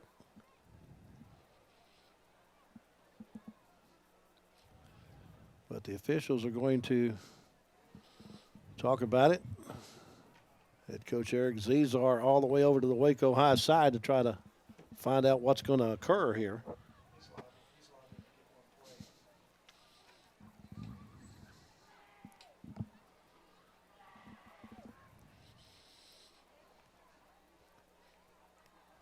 He may be saying that a play cannot, or a half cannot end on a defensive penalty. He may be asking for one more play.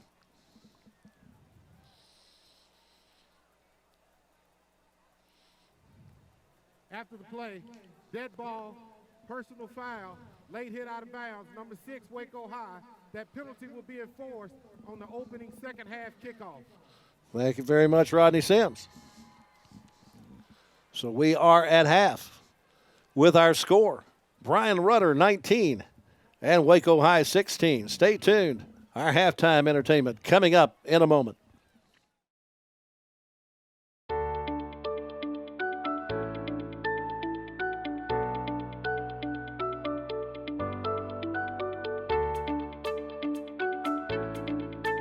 The Waco High Art Club is more than just art students. It's for everyone who enjoys art. Students get together to enhance their creative skills, help the community, and work on fun projects. If you'd like to make art with us, join us every week on Wednesday in room F204. Join the art club today.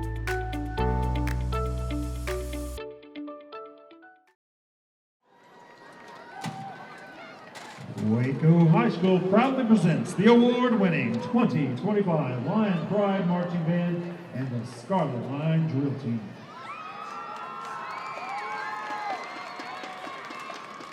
Waco High School is proud to present the Scarlet Line Drill Team under the direction of LaShonda Gaines. Scarlet Line officers are Captain Kaylee Tyler, Co-Captain Runisha Lewis-Turner, First Lieutenant Nevaeh Johnson, and Second Lieutenant Nakira Blunson. Social officers are Camila Morales, Chloe Stolman, Alyssa Rosario, and Adriana Davis. Get ready to send off the season right with Hot to Go, and welcome to the field the Scarlet Line Drill Team.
Ladies and gentlemen, the Scarlet Line.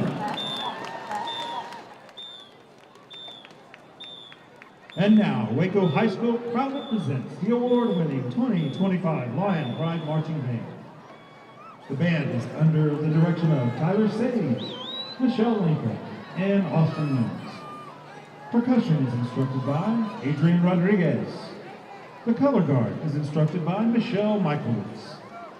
Visual instructors are Amber Meeks, Spencer Childers, Jordan Meza, Jeremiah Cabrera, Zazel Patecho, and Luke Warren.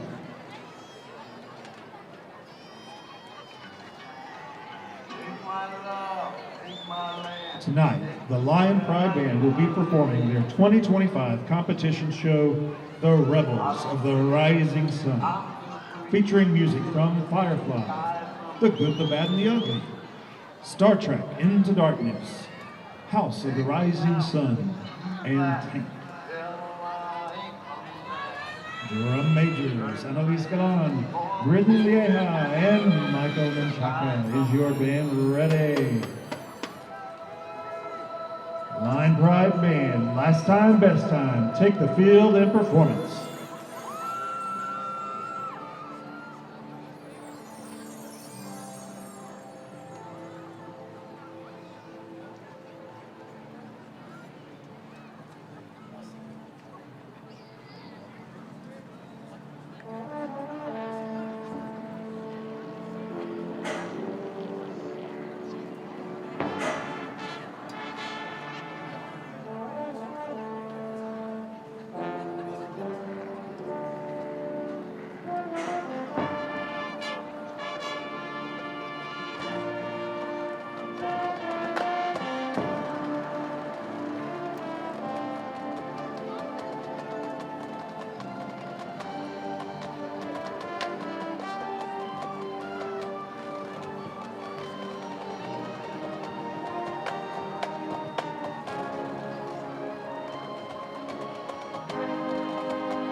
The Lion Pride Band would like to thank you for your attention and support. A special shout out to our amazing band parents. You rock! Our wonderful sponsors for the band are International Brotherhood of Electrical Workers, Local 72 Union, Visiting Angels, Elliott Electric Supply, Salad and Go, and Burns Real Estate. The band would especially like to thank the Waco ISD School Board, Superintendent Dr. Tiffany Spicer, Principal Joseph Alexander, Fine Arts Director Larry Carpenter, and Administrative Assistant Susan Ramon for their unwavering commitment to the arts in our district. Let's hear it one more time for the award-winning Waco High Lion Pride Band.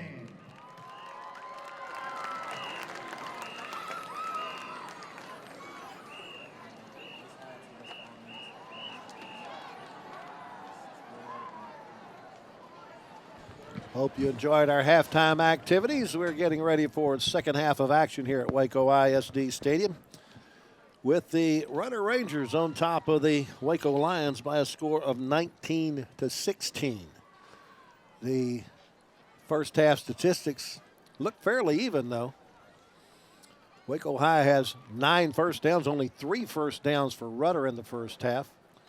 Waco High has run 39 offensive plays and has 282 yards to show for it. Rudder, 22 offensive plays, 120 yards. Waco's yardage has come mostly through the air, 8 of 18 passing for 230 yards in the air. They've rushed it 21 times for just 52 yards on the ground. Waco High, though, has committed 8 penalties for 86 yards, make that 68 yards. And they've owned time of possession. They've had it for 15 minutes of our first half of play. Meanwhile, Rudder has run they're only 2 of 8 passing for a net 1 yard passing in the game to this point. They've run 14 times for 119 yards, but the big difference right now is an interception that was returned for a touchdown by Rudder in the second quarter. Leading rusher in the game is Rudder's A.J. Morrison, 55 yards on 10 carries.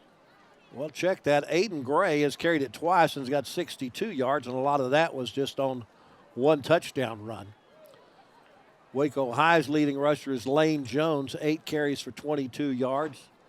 Amir Medlock's carried it 8 times for 18 yards.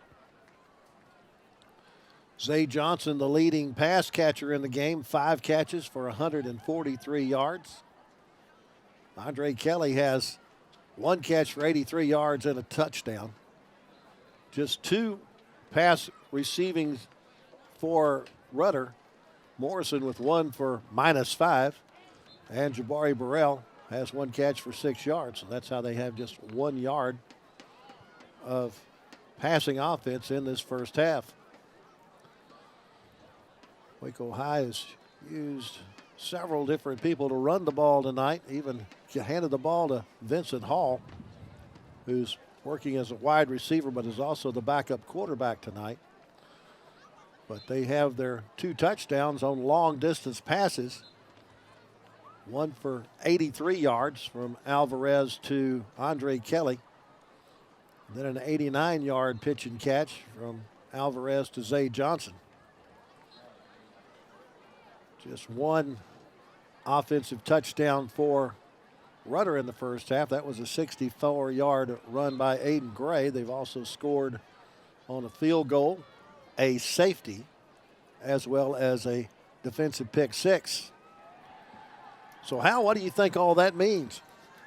Well, it means that in the second quarter, defensively, Rudder with that interception return, 35 or 40 yards, that was a momentum booster for them. And then on the next series, Waco High snapped the ball over the punter's head and gave him a free 2 points. And those are just, the snap is just a mental mistake, having that happen to you, but that's just giving them 3 points and more momentum. I think Waco High's just going to have to refocus. Hopefully they did it at the halftime and come back out and go back to their game plan. They've shown the ability to throw some short passes that have gone for long gainers. Waco High's receivers are definitely faster than the defenders of Rudder. There's no doubt about it. So if they can figure out ways to get the ball in space to them, I think Waco's receivers can do quite a bit of damage here in the second half. You know, running the ball, Waco's run the ball just fine. There's been 2 or 3 plays they've run the ball for over 10 yards per carry. Sometimes they've been stopped right at the line of scrimmage. But with Lane Jones running the ball, a big, powerful running back, you know, playing both ways on defense also, he is able to he's able to churn out a lot of yards, and so is Medlock, number 27. So it's far from over. It's a 3-point game, and we're going to see what's going to happen here in the next 24 minutes. Second half is going to start with a penalty that occurred on the final play of the first half when there was a penalty called for a late hit out of bounds against Waco High. So that will be added to the opening kickoff of the second half. Rudder will get the ball as they deferred to the second half. So they're going to get fairly good field position to start this second half and maybe extend their 3-point lead. Go ahead. Looking down at the sidelines there, number 65, Eduardo Guerrero, the center that went off hurt, he's in street clothes now, so he's not going to be coming back in the game. Well, that's one of the things that has caused some problems for Waco High is that injury to their starting center. As after he left the game, there's been at least 3, if not 4 times that a center snap has gone over either a punter's head or a quarterback's head and caused some problems for the Waco High offense. It also resulted in that 2 points for Rudder on the safety on the snap that went over the punter's head. So here's the mark off against Waco High from the 40 back to the 25. So that's where they'll be kicking the ball off to Rudder to start this second half. Again, each one of these teams looking for their first district win of the year. Trying to not finish in the cellar of District 10 5A Division II. As we started play tonight, University in first place with a 4-0 district mark. Brenham at 3-1. Belton also at 3-1, and Brenham and Belton are playing each other tonight. Ellison at 2-2, and then Waco and Rudder at 0-4. Dante Curry, number 7, will be here on the near side for Rudder. Number 24 in the center will be Brandon Brown. And on the far end will be number 6, Michaela Wilson. Carlos Rodriguez, number 42, will be kicking off for Waco High here to start the second half.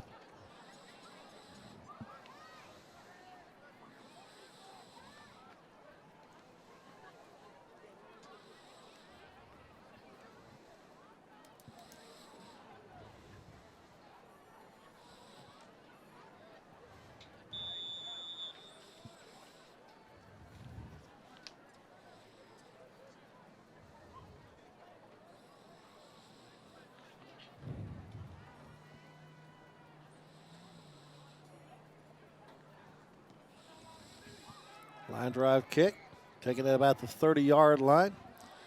Picking it up is Brandon Brown, and Brown gets loose and will not go out of bounds. Waco High can't get him down. Finally, he's dragged down from behind once he gets all the way down into the 15-yard line. Call it the 14. Nice return by Brandon Brown as he just would not allow Waco Lions to bring him down. Yeah, broke through a couple of different tackles. Finally, Amir Medlock was able to bring him down, but great field position here for Rudder here to start early in the third quarter. At the Waco 14-yard line. J.D. Ballard's their center. Jamal Gould and Jaden Burns, the guards. Major Tadero, Evan Ballard are the tackles. Silas Sullivan takes the snap, hands it off to A.J. Morrison, comes around the right side, gets a block, and then goes out of bounds at the the 11-yard line. Eric Taylor defending on the play for Waco. Getting 3 yards on the play. Got to bring up a second down and 7.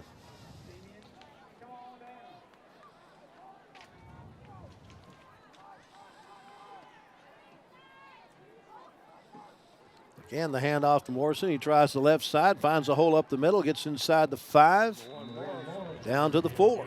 Knocked down by Jamie and Dugas, number 55. That's going to make it 1st and goal from the 4-yard line. We're going to continue to see A.J. Morrison get that football here on this, down close to this goal line. First time we see him to go with a 2-back set.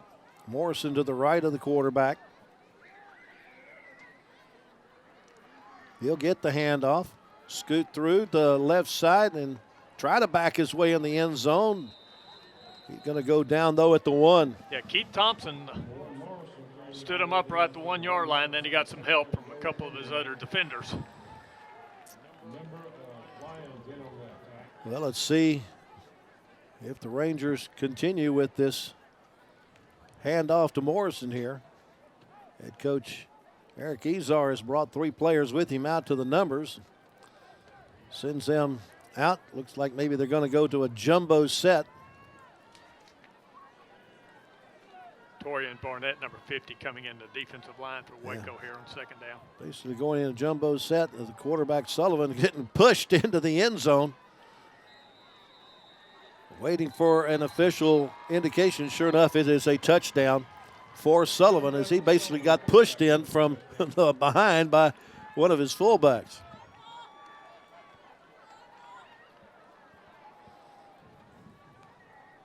Coming in to try the extra point for Rudder will be number 80, Christian Ocampo. Kalik Wilson will be holding on the play.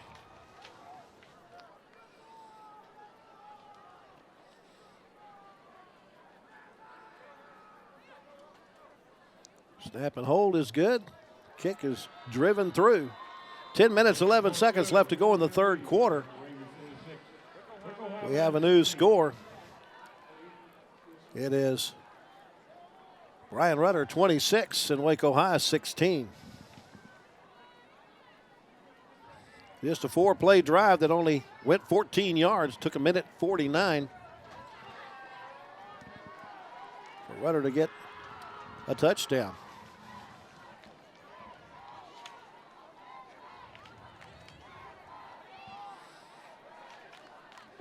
And all of that aided by that penalty at the end of the first half.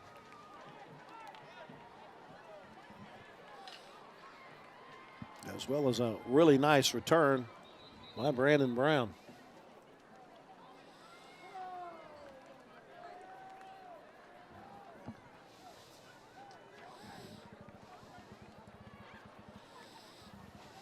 Kicking off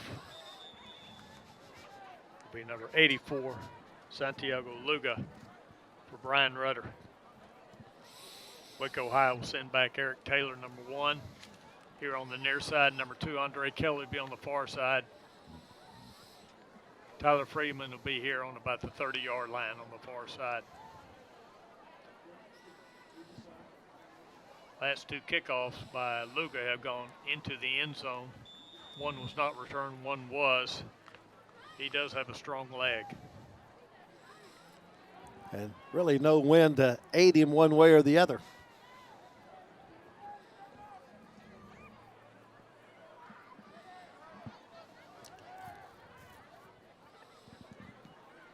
This one will go out of the end zone. Waco High take it at the 25. So reset that offensive line for Waco High. Nathaniel Walton now in at center. The guards are Torian Barnett and Jerome Walker. The tackles Patrick Jones and Jaden Johnson.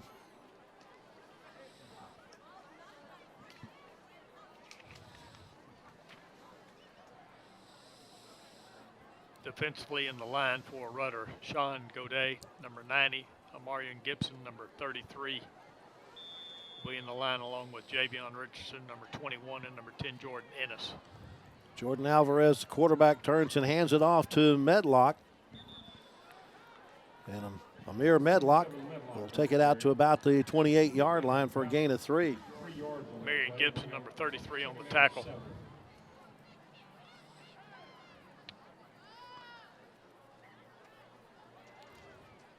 Second down. Medlock again.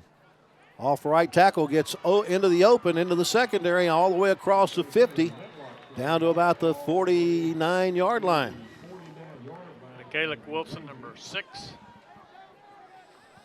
And number 23, Jack Scheringer, in on the tackle. Nice piece of running by Medlock for the first down. 23 yards for Medlock, his biggest gainer of the night.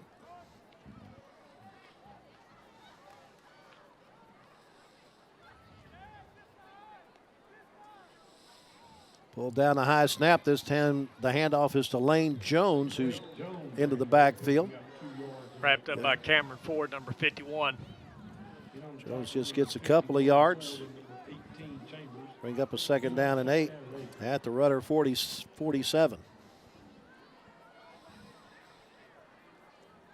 Just down 10. The Lions don't have to panic yet. Lane Jones with the football, almost tripped up, finally knocked off his pins and fumbles the football. 23 recovers. Jack Scheringer with the recovery.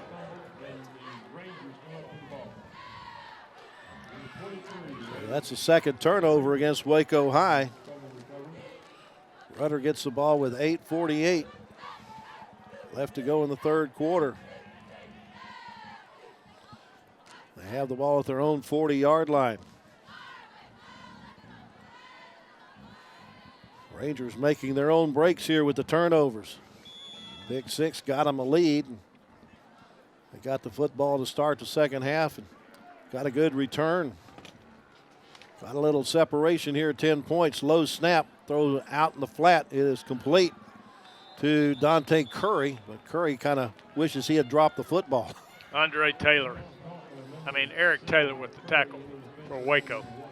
Watch him get hit about the time he catches the football. Good job by Eric Taylor. No gain on the play.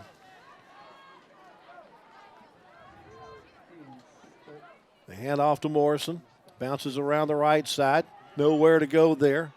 Gets around to the left side when he reverses field, and now he is in the open. He takes it into Waco territory. Down to the 40-yard line. Taylor Freeman finally knocking him out of bounds. Got to find a way to contain that man. 20-yard pickup on the play and brings up a first down at the Waco 40.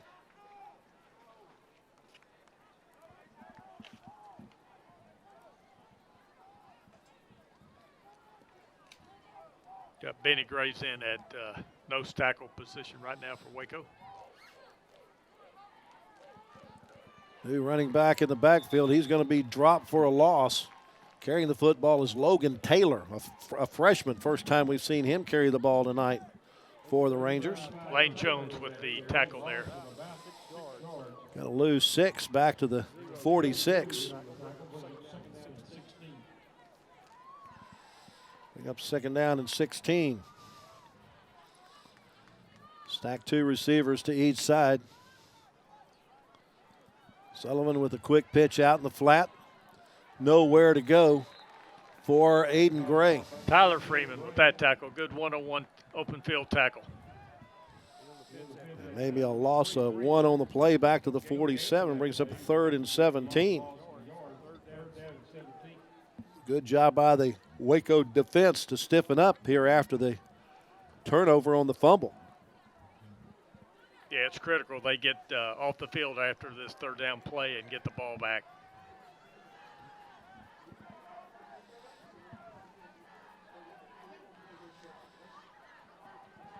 Sullivan looking to throw. Goes across the middle deep. A little too deep. Overthrew his target, Dante Curry. Zay Johnson defending on the play, but he threw that ball way too far. Way overthrown. So they bring the punt team out and see if they can pin back the Lions here. Zay Johnson is back deep for Waco. Lugo will be punting from the Waco 48-yard line. Got his feet on the 10-yard line. He's supposed to let anything over his head go. It's going to be coming toward out of bounds. but it takes a roll and goes into the end zone. Just a unfortunate bounce for the punter there. So he tried to angle it out of bounds. Waco gets the ball with 6:39 left to go in the third quarter. They trail 26-16. Start at their own 20-yard line with this, their second possession of the second half. They need to put a 80-yard drive here together. Hector Topete in at the wingback position. Turn and hand it off to Medlock. He's got an opening up front. Almost tripped up, but gets it all the way out to the 29-yard line. A 9-yard pickup for Medlock. Knocked down by 32 David Fernandez.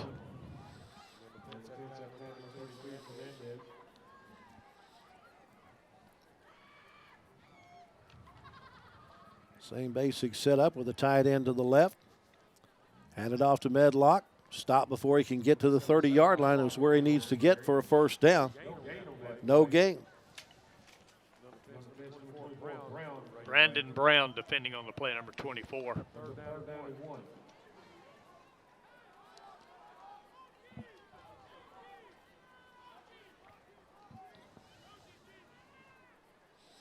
Medlock has it again. This time he squirts through for the first down.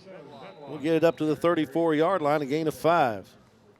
Jack Scheringer with the tackle, but not before that first down was created by Medlock is on the ground. So that'll bring an injury timeout for Waco High as the training staff will take a look at Medlock with 5:42 left to go in the third quarter. Injury timeout on the field. So give us a chance to acknowledge our crew from Leaping Lions Productions. That includes August Zimmerman, Yuretson Garcia, Melanie Ramos, Donovan Mitchell, Ariana Madrigal, and Alana Bond. Thank you guys and gals for your work under the direction of their instructor, Will Burney. Going to have a recognition of the seniors from this production crew coming up between the third and fourth quarter. First and 10. High snap. Alvarez falls back and it lands in his arms.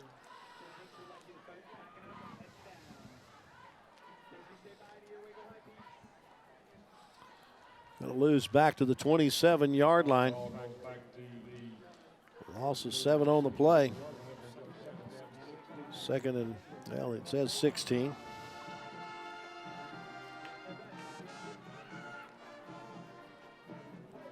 Hand off to Lane Jones. He'll drive forward and get it maybe to the 29-yard line for a gain of 2.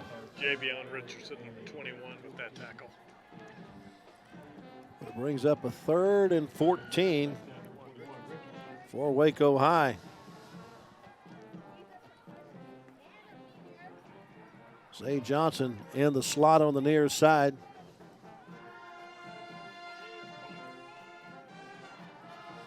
Going long, though, down the near sideline. It's going to be underthrown.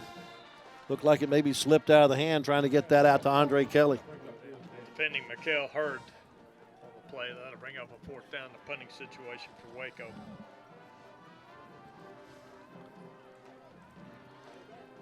Picked up a first down, but that's about all they could do on this particular possession. Yeah, Jalen Good will be punting for Waco and going back for Brian Rudder will be number 14, Parker Jones.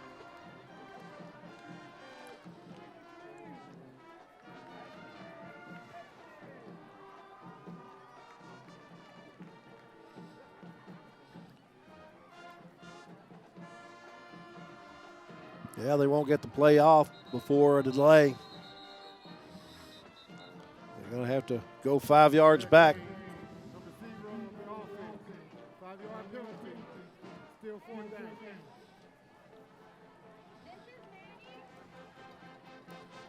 Well, the official says that was on number 0. Well, that wasn't necessarily Jalen Good's fault. Somebody was late in getting out there for the punt team.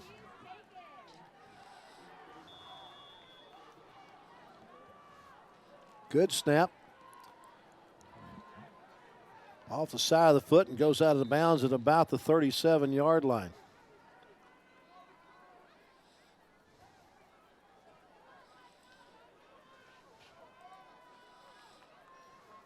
They're going to mark it at the 35. Really good field position. Second time in this half that the Rangers have had the ball in Waco High's into the field to start a drive. Yeah, that was only a 6-yard punt, and that hurts a lot for Waco not being able to get that ball down further down the field.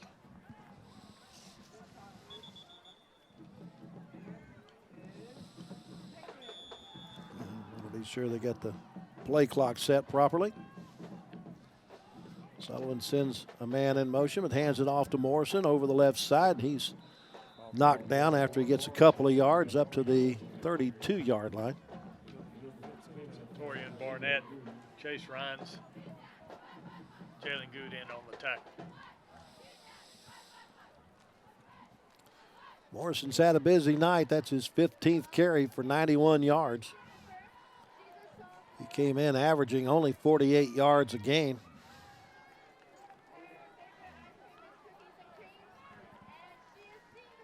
Empty backfield puts Morrison in motion. He takes the handoff going to the left side. And we'll get it down to near the 25-yard line. They'll mark him down at the 26 after a 6-yard gain. Michael Leonard from his linebacker position tackled on number 16. Torian Barnett checked in number 50 at the right defensive end spot for Waco. Leaves a yard to pick up the first down. Aiden Gray comes to the near side along with Dante Curry.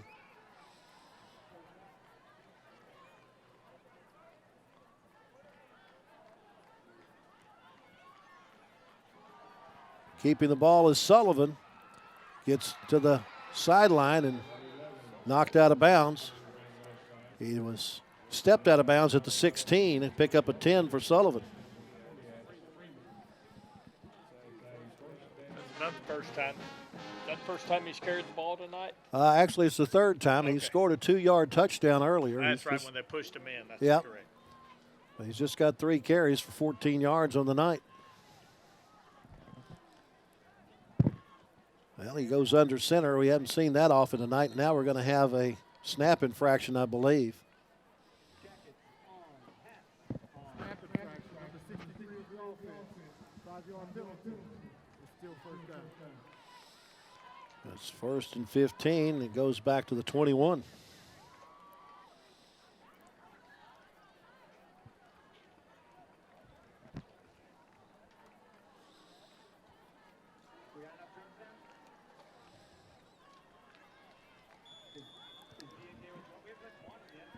Nick Clifton, the wide receiver, to the top of your screen.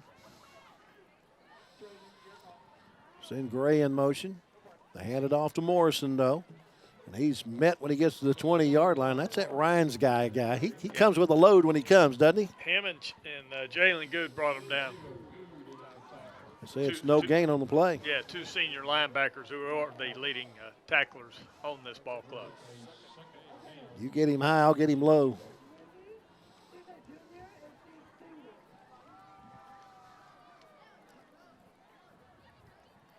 Sullivan will go under the center. Send Gray in motion. Rolls to his right, looking to pass. Has a man in the end zone, but has a man in his face. Throws, and it is knocked away. Tell you what, if the receiver had not fallen down in the end zone, Logan Taylor may have had a touchdown here. Right. Deshaun Moore and Jamie and Dugas put a lot of heat on the quarterback on that particular play.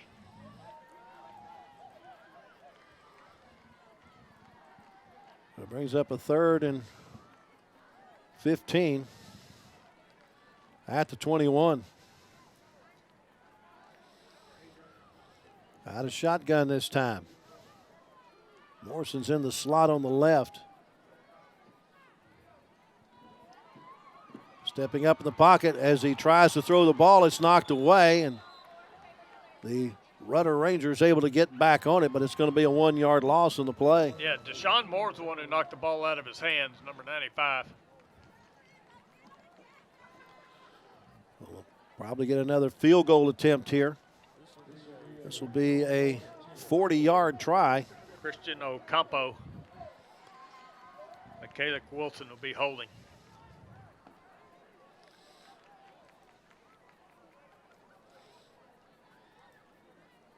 Good snap and hold, and ball was on its way, and it is good.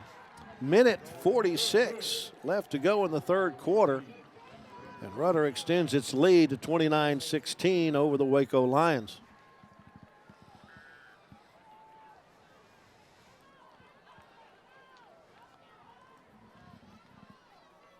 Again, they set up in Waco High territory at the 35. They only moved the ball 13 yards in 8 plays, but end up with the field goal. Well, it's still just a two-score ball game. So Waco High is going to have to take this ball and go down and score a touchdown. They're running out of time here. Only late in the third quarter. They're not going to get that many more possessions in this ball game, so they're going to have to make each one of them count.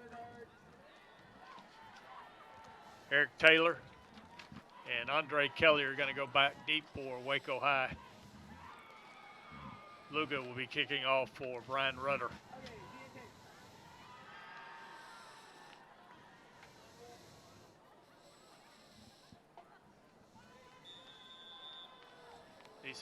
Luga's had no problem kicking the ball all the way into the end zone.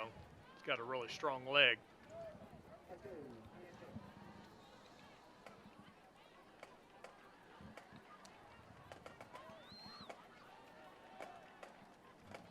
Pops this one up toward the far side.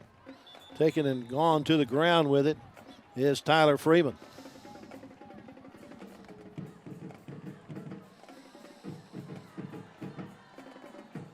21-yard line is where Waco High starts this drive. Down by 13. Need a couple of touchdowns.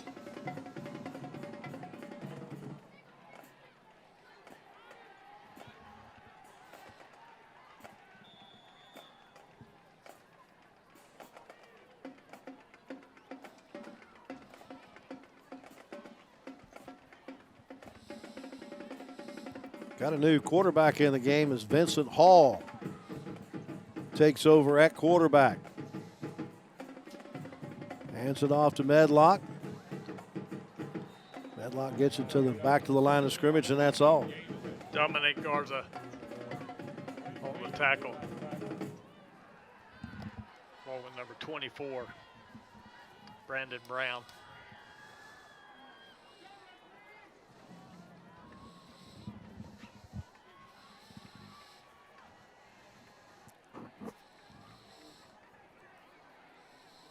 Hand off to Medlock, and he is hammered as he gets the ball. It gets loose, and it looked like Medlock got back on it, but it seems to be still rolling around. And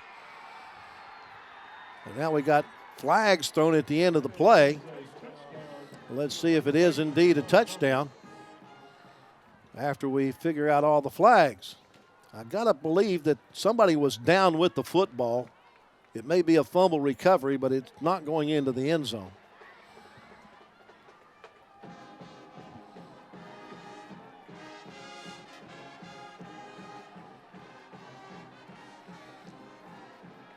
Yeah, it is a fumble and a recovery for Rudder.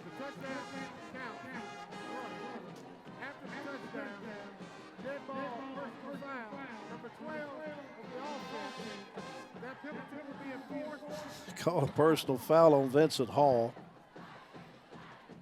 And they move the ball down to just inside the 2-yard line. So first and goal at the 2, and again, Rudder set up for success. Oh, they did give him a touchdown. So this is a 2-point try. Pass in the middle is incomplete. Well, I'm not sure how that was a touchdown. I thought somebody was on the ground when they recovered the ball, but I'm don't know if I can get another review of it or not, but it goes to 35-16 in favor of Rudder, and they've taken advantage of every turnover that the Waco Lions have handed them.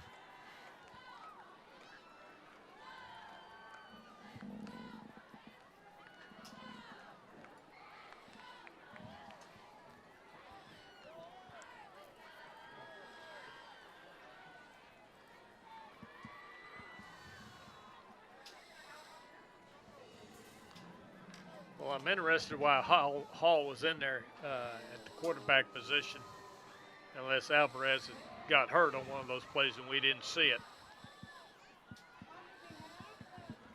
It may have just been trying to give Vincent a little taste of varsity football before the season's over.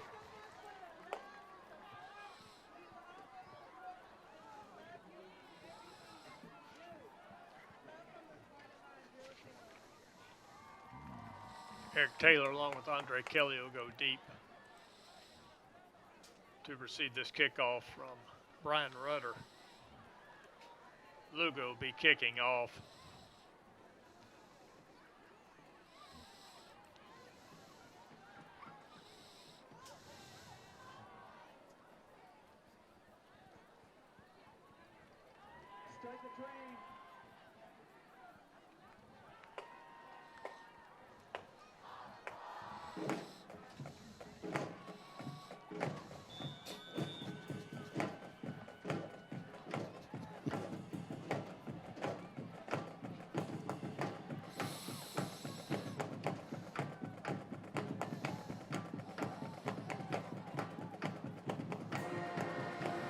It looks like an onside kick, but Waco High is able to get over there and recover it. Getting on top of the football for the Lions is Jaden the Great Pass. All right, that'll set up Waco High with great field position here. Not sure I really understand the strategy from Brian Rudder on that particular onside attempt, being up 3 scores and with a kickoff man who can kick it all the way into the end zone. Sets up Waco High with great field position here. Final game of the year, might as well pull out all the tricks you have in your bag of tricks. It looks like it's going to be Vincent Hall back at quarterback for Waco High. Zay Johnson and Andre Kelly will be the wideouts to the near side. Hector Tepete is the flanker back, also to the left of the formation. Snap is over the head of Hall. He looks to pick it up and will go down back at about the 36-yard line. Loss of 14 on the play. Brandon Brown on the tackle, number 24. Here comes Alvarez back into the ball game.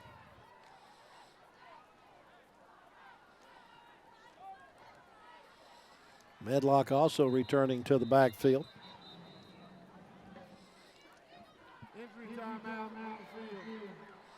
We got an injury timeout for the Rudder Rangers as Brandon Brown is going to be looked at by the training squad. Looks like he may have a cramp.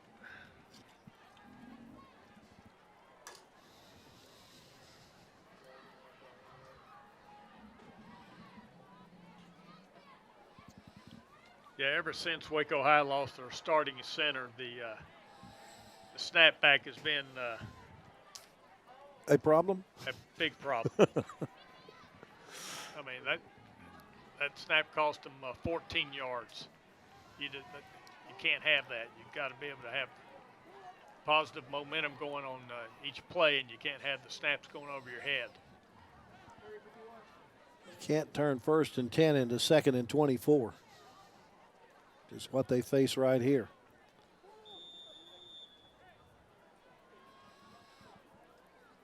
Rudder showing a 5-man front. That may change the play from the sideline. Alvarez pulls it down and hands it off. Medlock will get it across the 40 to the 41. And that's going to be the last play of the third quarter. Yeah, Marion Gibson was in on the tackle, number 33. So we head to the fourth quarter with our score. Rudder 35 and Waco High 16. Now let's recognize the crew. August Zimmerman, the technical director and a filmmaker. He hopes to attend film school and has been instrumental in the sports media program. These are the seniors from Leaping Lions Productions.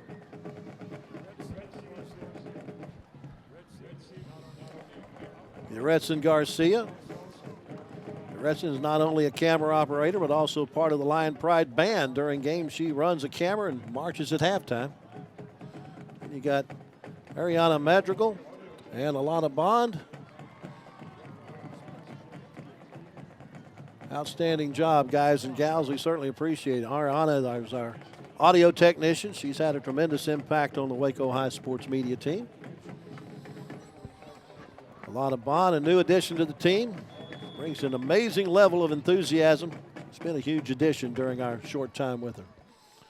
All right, back to play. Alvarez going to be dropped for a loss. Back to the 30. Under heavy duress by Xavier Chambers, number 18.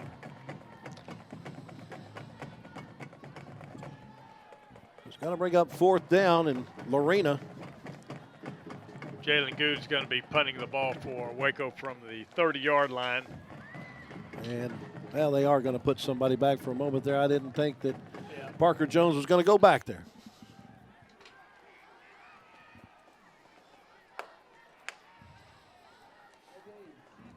Good gets off a good punt this time. Brown trying to return it is self-tackled at the 29-yard line, the 30. And that's where they will have it with 11:14 left to go in the contest. That's a 40-yard punt by Jalen Good.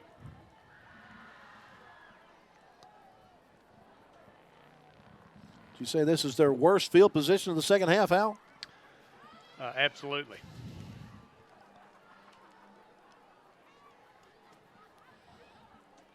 Waco High has aided Rudder in about 20 of those 35 points on the board. Right, 2 times on the 14 and 35-yard line of Waco here in the second half. Then the 40-yard line, now the 30-yard line of their own here on their fourth possession. Snap is back to the new quarterback. That is Ivan Barrett, who has it drop off his shoulder, and he picks it up. It's going to be a loss back to the 25-yard line. Oh, there was a 5-yard penalty on the play for illegal procedure. They're back to the 25. No wonder the quarterback just said, hey, I'm not ready. Again, it's Ivan Barrett at quarterback. Empty backfield. Sends Morrison in motion, fakes the handoff to him. Barrett keeps the ball, and he's met by Rhines. Forward progress up to the 29-yard line for a gain of 4. Yeah, Ryan put a good lick on him, and Jamin Dugas helped knock him down to the ground. Give him 4 yards. Bring up a second down and 11.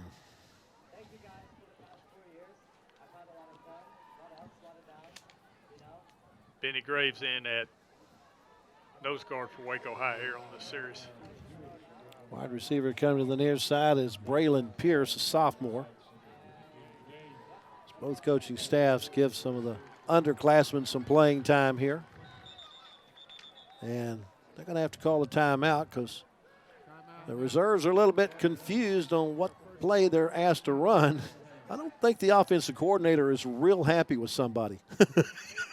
Coach Izar is there to calm down his offensive coordinator.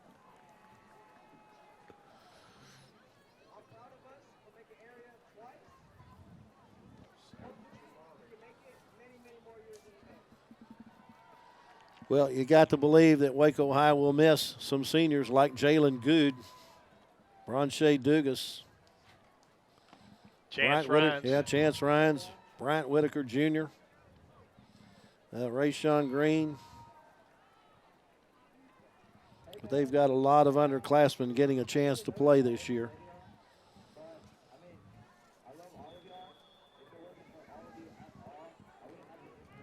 Second down and 11. Morrison has the football and has the first down and more as he stays on his feet across the 40 to the 43-yard line. Michael Leonard finally bringing him down, number 16. Pick up a 14 for Morrison. Deshaun Moore checking back into the ball game at the nose guard position, number 95. Puts Morrison over the 100-yard mark for the night. 18 carries for 111 yards. Be his first 100-yard plus game of the season. Pass in the flat is complete. Ball is fumbled out of bounds. Taylor Freeman and Tyler Freeman defending on the play. A couple sophomores in the defensive backfield for Waco High. That went to Ryan Ely, a junior wideout that caught that, number 28.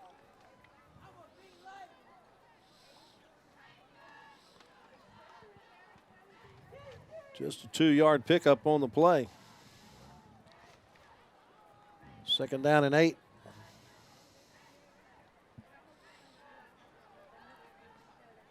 Morrison takes the handoff.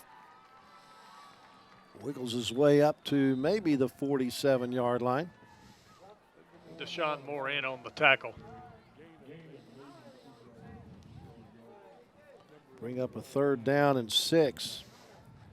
And you got to believe that Rudder is not in any hurry to run any plays here. Going to run as much play clock as they possibly can. Silas Sullivan back at the quarterback spot.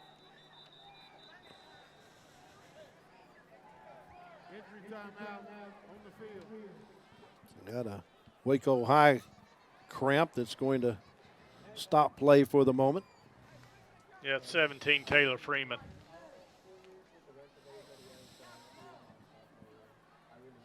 Training staff from Rudder there to help him up. See if they can't get him.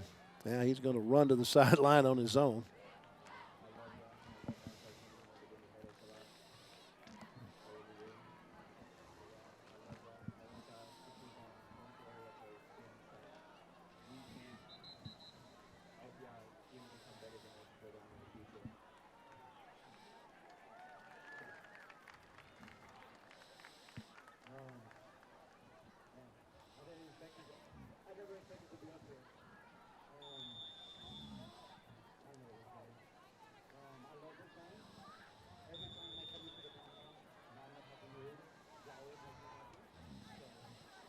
Two receivers to the right, one receiver to the left. Guarantee the handoff is going to Morrison. He's got it. And he's met, spins out, misses a second tackle, and finally gets it up to near the 49-yard line before the rest of the posse gets there. Eric Taylor and Anthony Burton with the tackle on Morrison there. Set up a fourth down and a punt. Just a yard on the play. 4th and 5. Punting unit on the field. Yeah, Santiago Lugo will be punting the ball and going deep. I believe is number 4. Yeah, Zay Johnson for Waco High.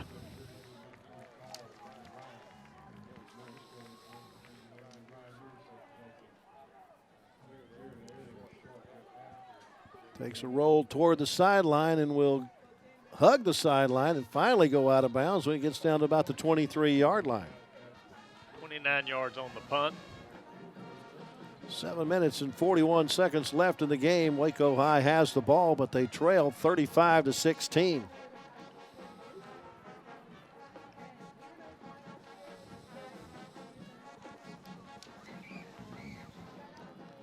Well, at this point, down 3 scores, you've got to air it out on every single play.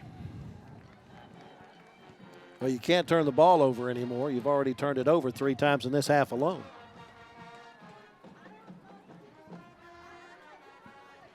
Medlock in the backfield.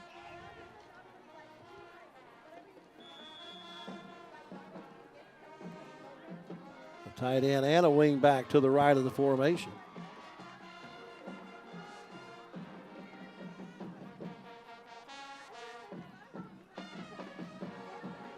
Zay Johnson takes the inside pitch, cuts it inside, finds some running room. It's a foot race.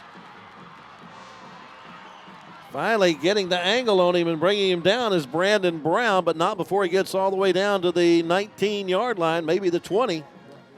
And Rudder's into the field. About 48-yard run. I think it's more than that.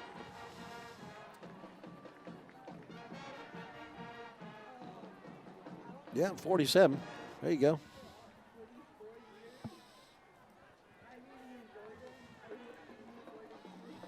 Medlock has it now. Bounces off a couple of receivers and grinds it down to the 16. Brandon Brown in on the tackle. Good piece of running by Medlock. He's running tough here late in the ball game. Got another injury timeout here. That's the man who tackled him, Brandon Brown, down on the ground. He's probably just out of breath from chasing down Zay Johnson a moment ago. Yes, sir.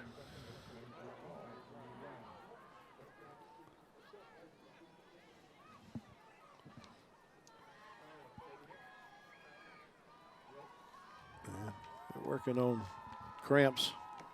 He'll be up and about in just a moment. 7:13 left in this one.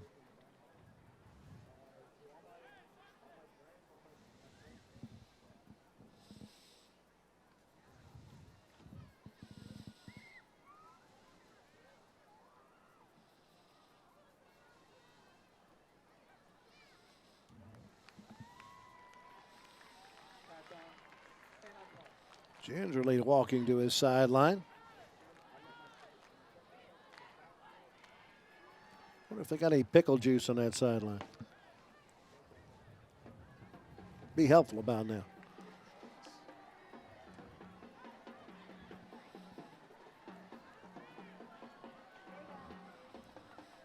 Second down and 6 from the 16 for Waco High.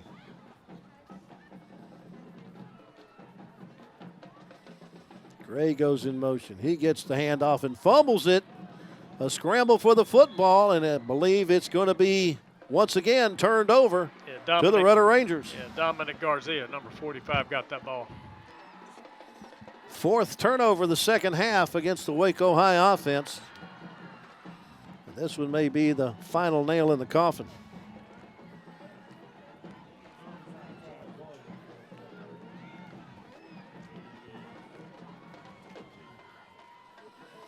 Rudder will take over at their own 20-yard line with 7 minutes left to go. Just unable to handle the inside pitch. And Rudder able to jump down on it. See if Eric Izar keeps his number one quarterback in the game or he goes back to his backup. It is his backup. That's number 9, Ivan Barrett, in at the quarterback spot.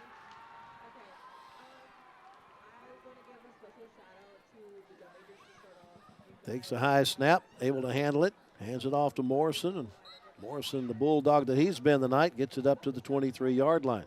Cameron Ephraim, number 47, with the tackle.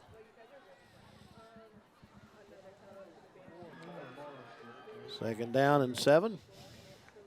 Anthony Burton is checking in, number 44, as Ephraim comes out of the ball game limping.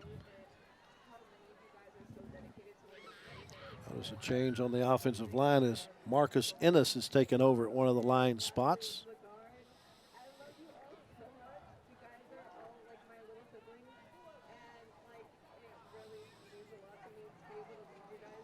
Morrison will try to bounce it around the left side. He's turned back inside and will get it up to maybe the 26-yard line for another 3-yard pickup. Chance Rhines, number 6, along with 55, Jamian Dugas, bringing him down on the run.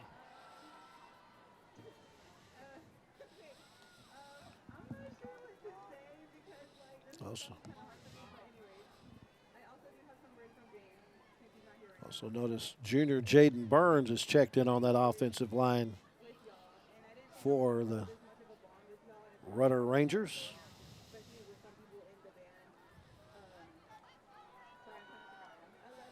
Barrett rolls to his right, looking to pass. Throws deep and overthrows. Trying to get that out to Nick Clifton. Taylor Freeman was defending on the play. Brings up a punting situation with 5:29 left to go and the clock stopped here in the fourth quarter. Eric Taylor deep for Waco High. Santiago Lugo will be punting.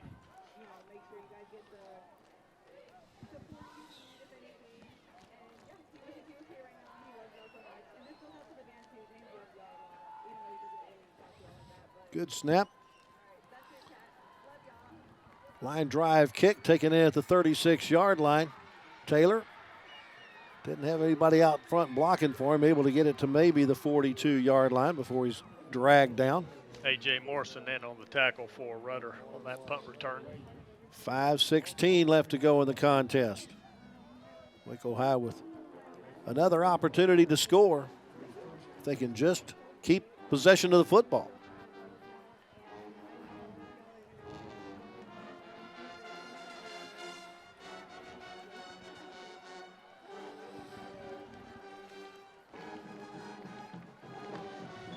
Jaden DeGreat Pass is checked in as the running back in the backfield. We've seen him one other time in the game tonight.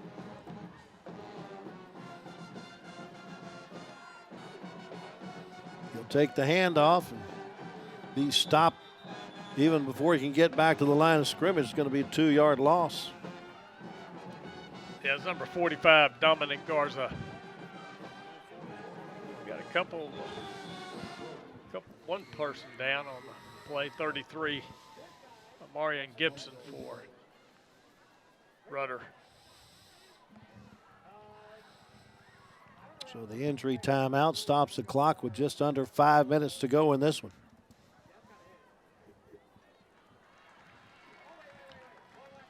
Of course, the Texas High School postseason gets underway for football next week in the bi-district round. If you've never been to the state championship games at AT&T Stadium in Arlington, I suggest you do so. It's the best bang for your buck. For about $25, you can see 3 games a day and see some of the best football played not only in the state of Texas but around the country.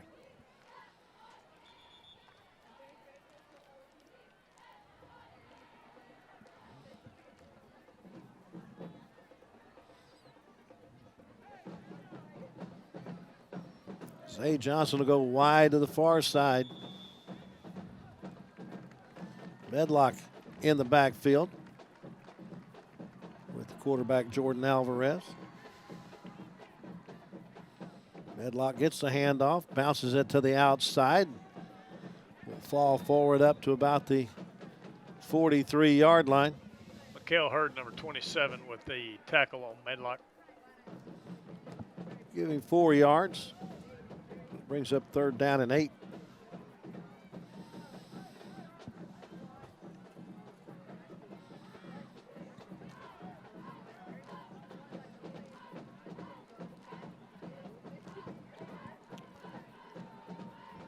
On the rollout.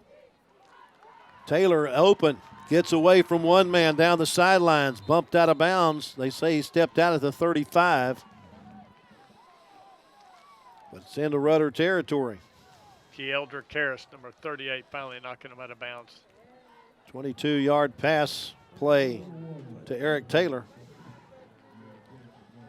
It's Waco High 1st down in enemy territory.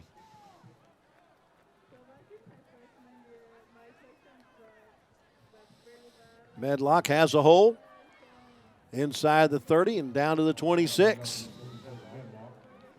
Jack Scherzinger with the tackle. Quickly back to the line of scrimmage.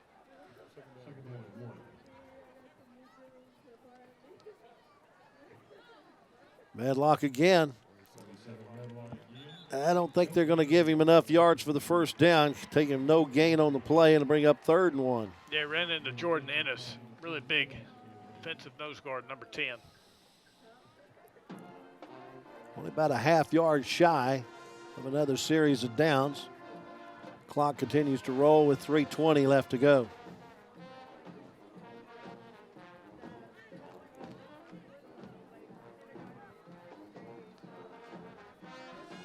Medlock bounces it outside, gets the first down, and is brought down inside the 20. They mark him at the 19. Picked up 7 on the play and a first down.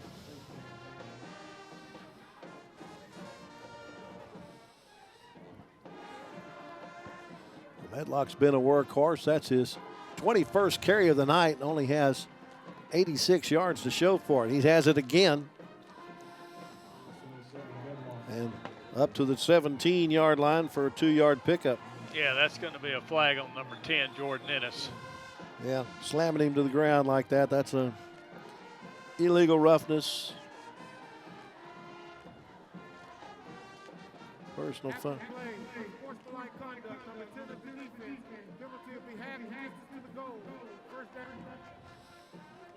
So half the distance takes it from the 17 to about the 8, where it's first and goal.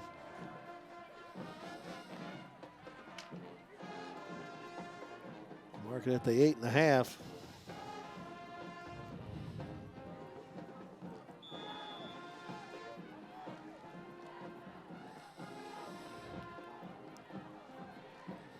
Medlock again, he's submarine before he can get going this time and dropped at the 11.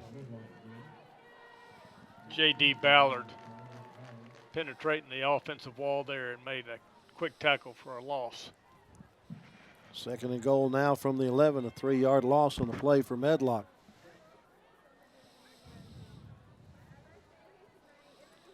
Pete goes to the other side.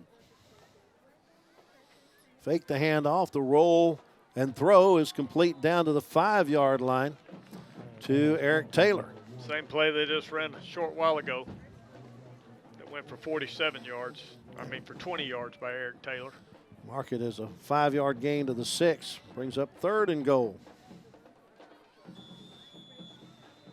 Under 2 minutes to go, and actually that's going to be the 2-minute timeout for the second half. So Waco High gets advantage of the timeout here to maybe set things up. They've got all 3 of their timeouts left, but they're behind by basically 3 scores. They'd have to have 2 touchdowns and 2 extra points to get to 32 and then still be a field goal behind. A lot to make up in 2 minutes.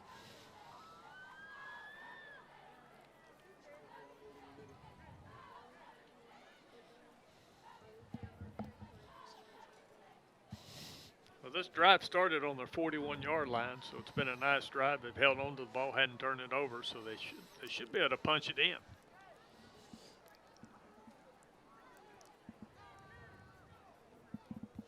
Good look at the cheerleaders and pep squad on the sideline.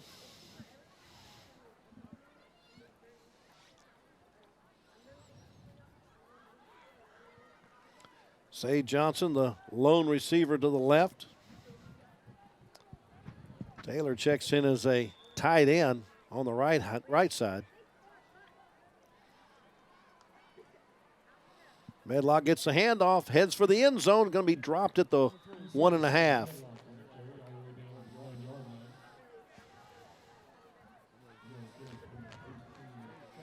Fourth and goal.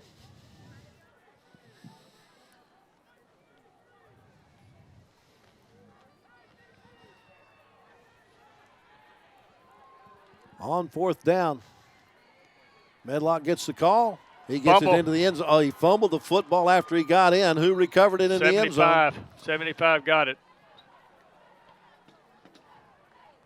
Let's see what the officials say. Whether he got in before the fumble. Rodney Sims will tell us. There was a fumble on the play. There was fumble forward. Due to the fourth down fumble rule, the ball cannot be advanced by someone other than the one who fumbled. It'll be first down runner at the 1-yard line. Wow. Wow, the fumble keeps Waco out of the end zone. The fumble apparently occurred before he crossed the goal line. That's going to be the question from head coach Ezra Martinez to Rodney Sims. Are you sure he didn't cross the line of the goal line before the fumble occurred? But because the fumble went forward, the only man who can recover that fumble is the man who fumbled it. So therefore, it's going to go over on downs at the 1 to the Rudder Rangers. So the Lions denied a touchdown here late in the fourth quarter with 1:25 to go. That was their play-wise the longest drive of the night. They had 11-play drive, but Hal, am I right? Is that their 5th turnover of the second half? I've got 1, 2, 3. I've got 4 turnovers here in the second half. Okay. I've got 4 fumbles. Wow. Interception was in the first half, correct? Okay.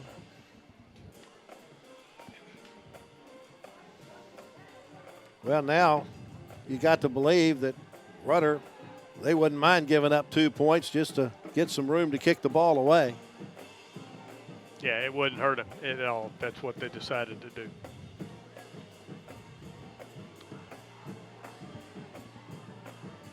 Waco High does have 2 of their 3 timeouts left. So do the Rangers.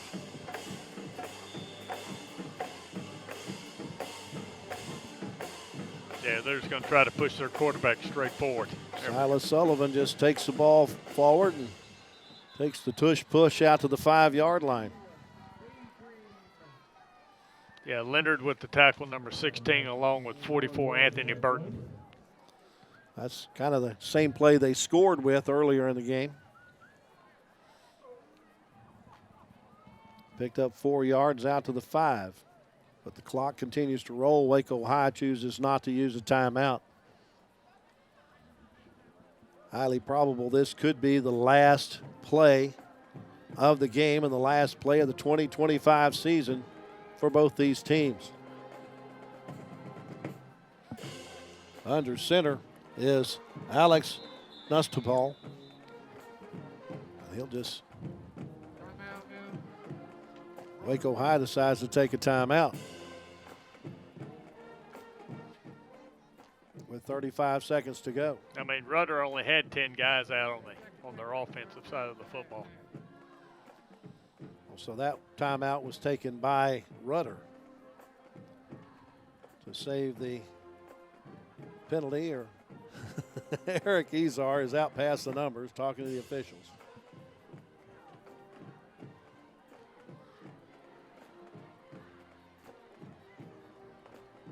Yeah, they're finally bringing someone else. I was going to say, they don't have enough guys on the field still.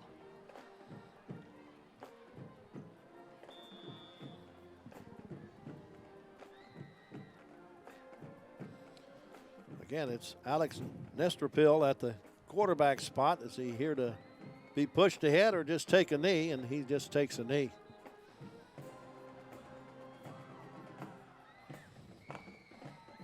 And that will be the final play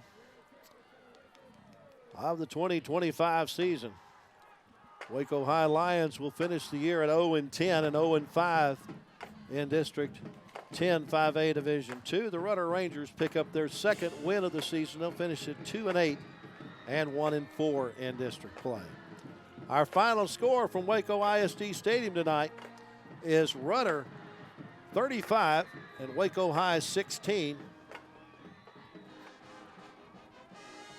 From our broadcast partner Hal Harris and our statistician Paul Comer. Many thanks to our Leaping Lions production crew. I'm Lark Smith. Good night from Waco ISD Stadium.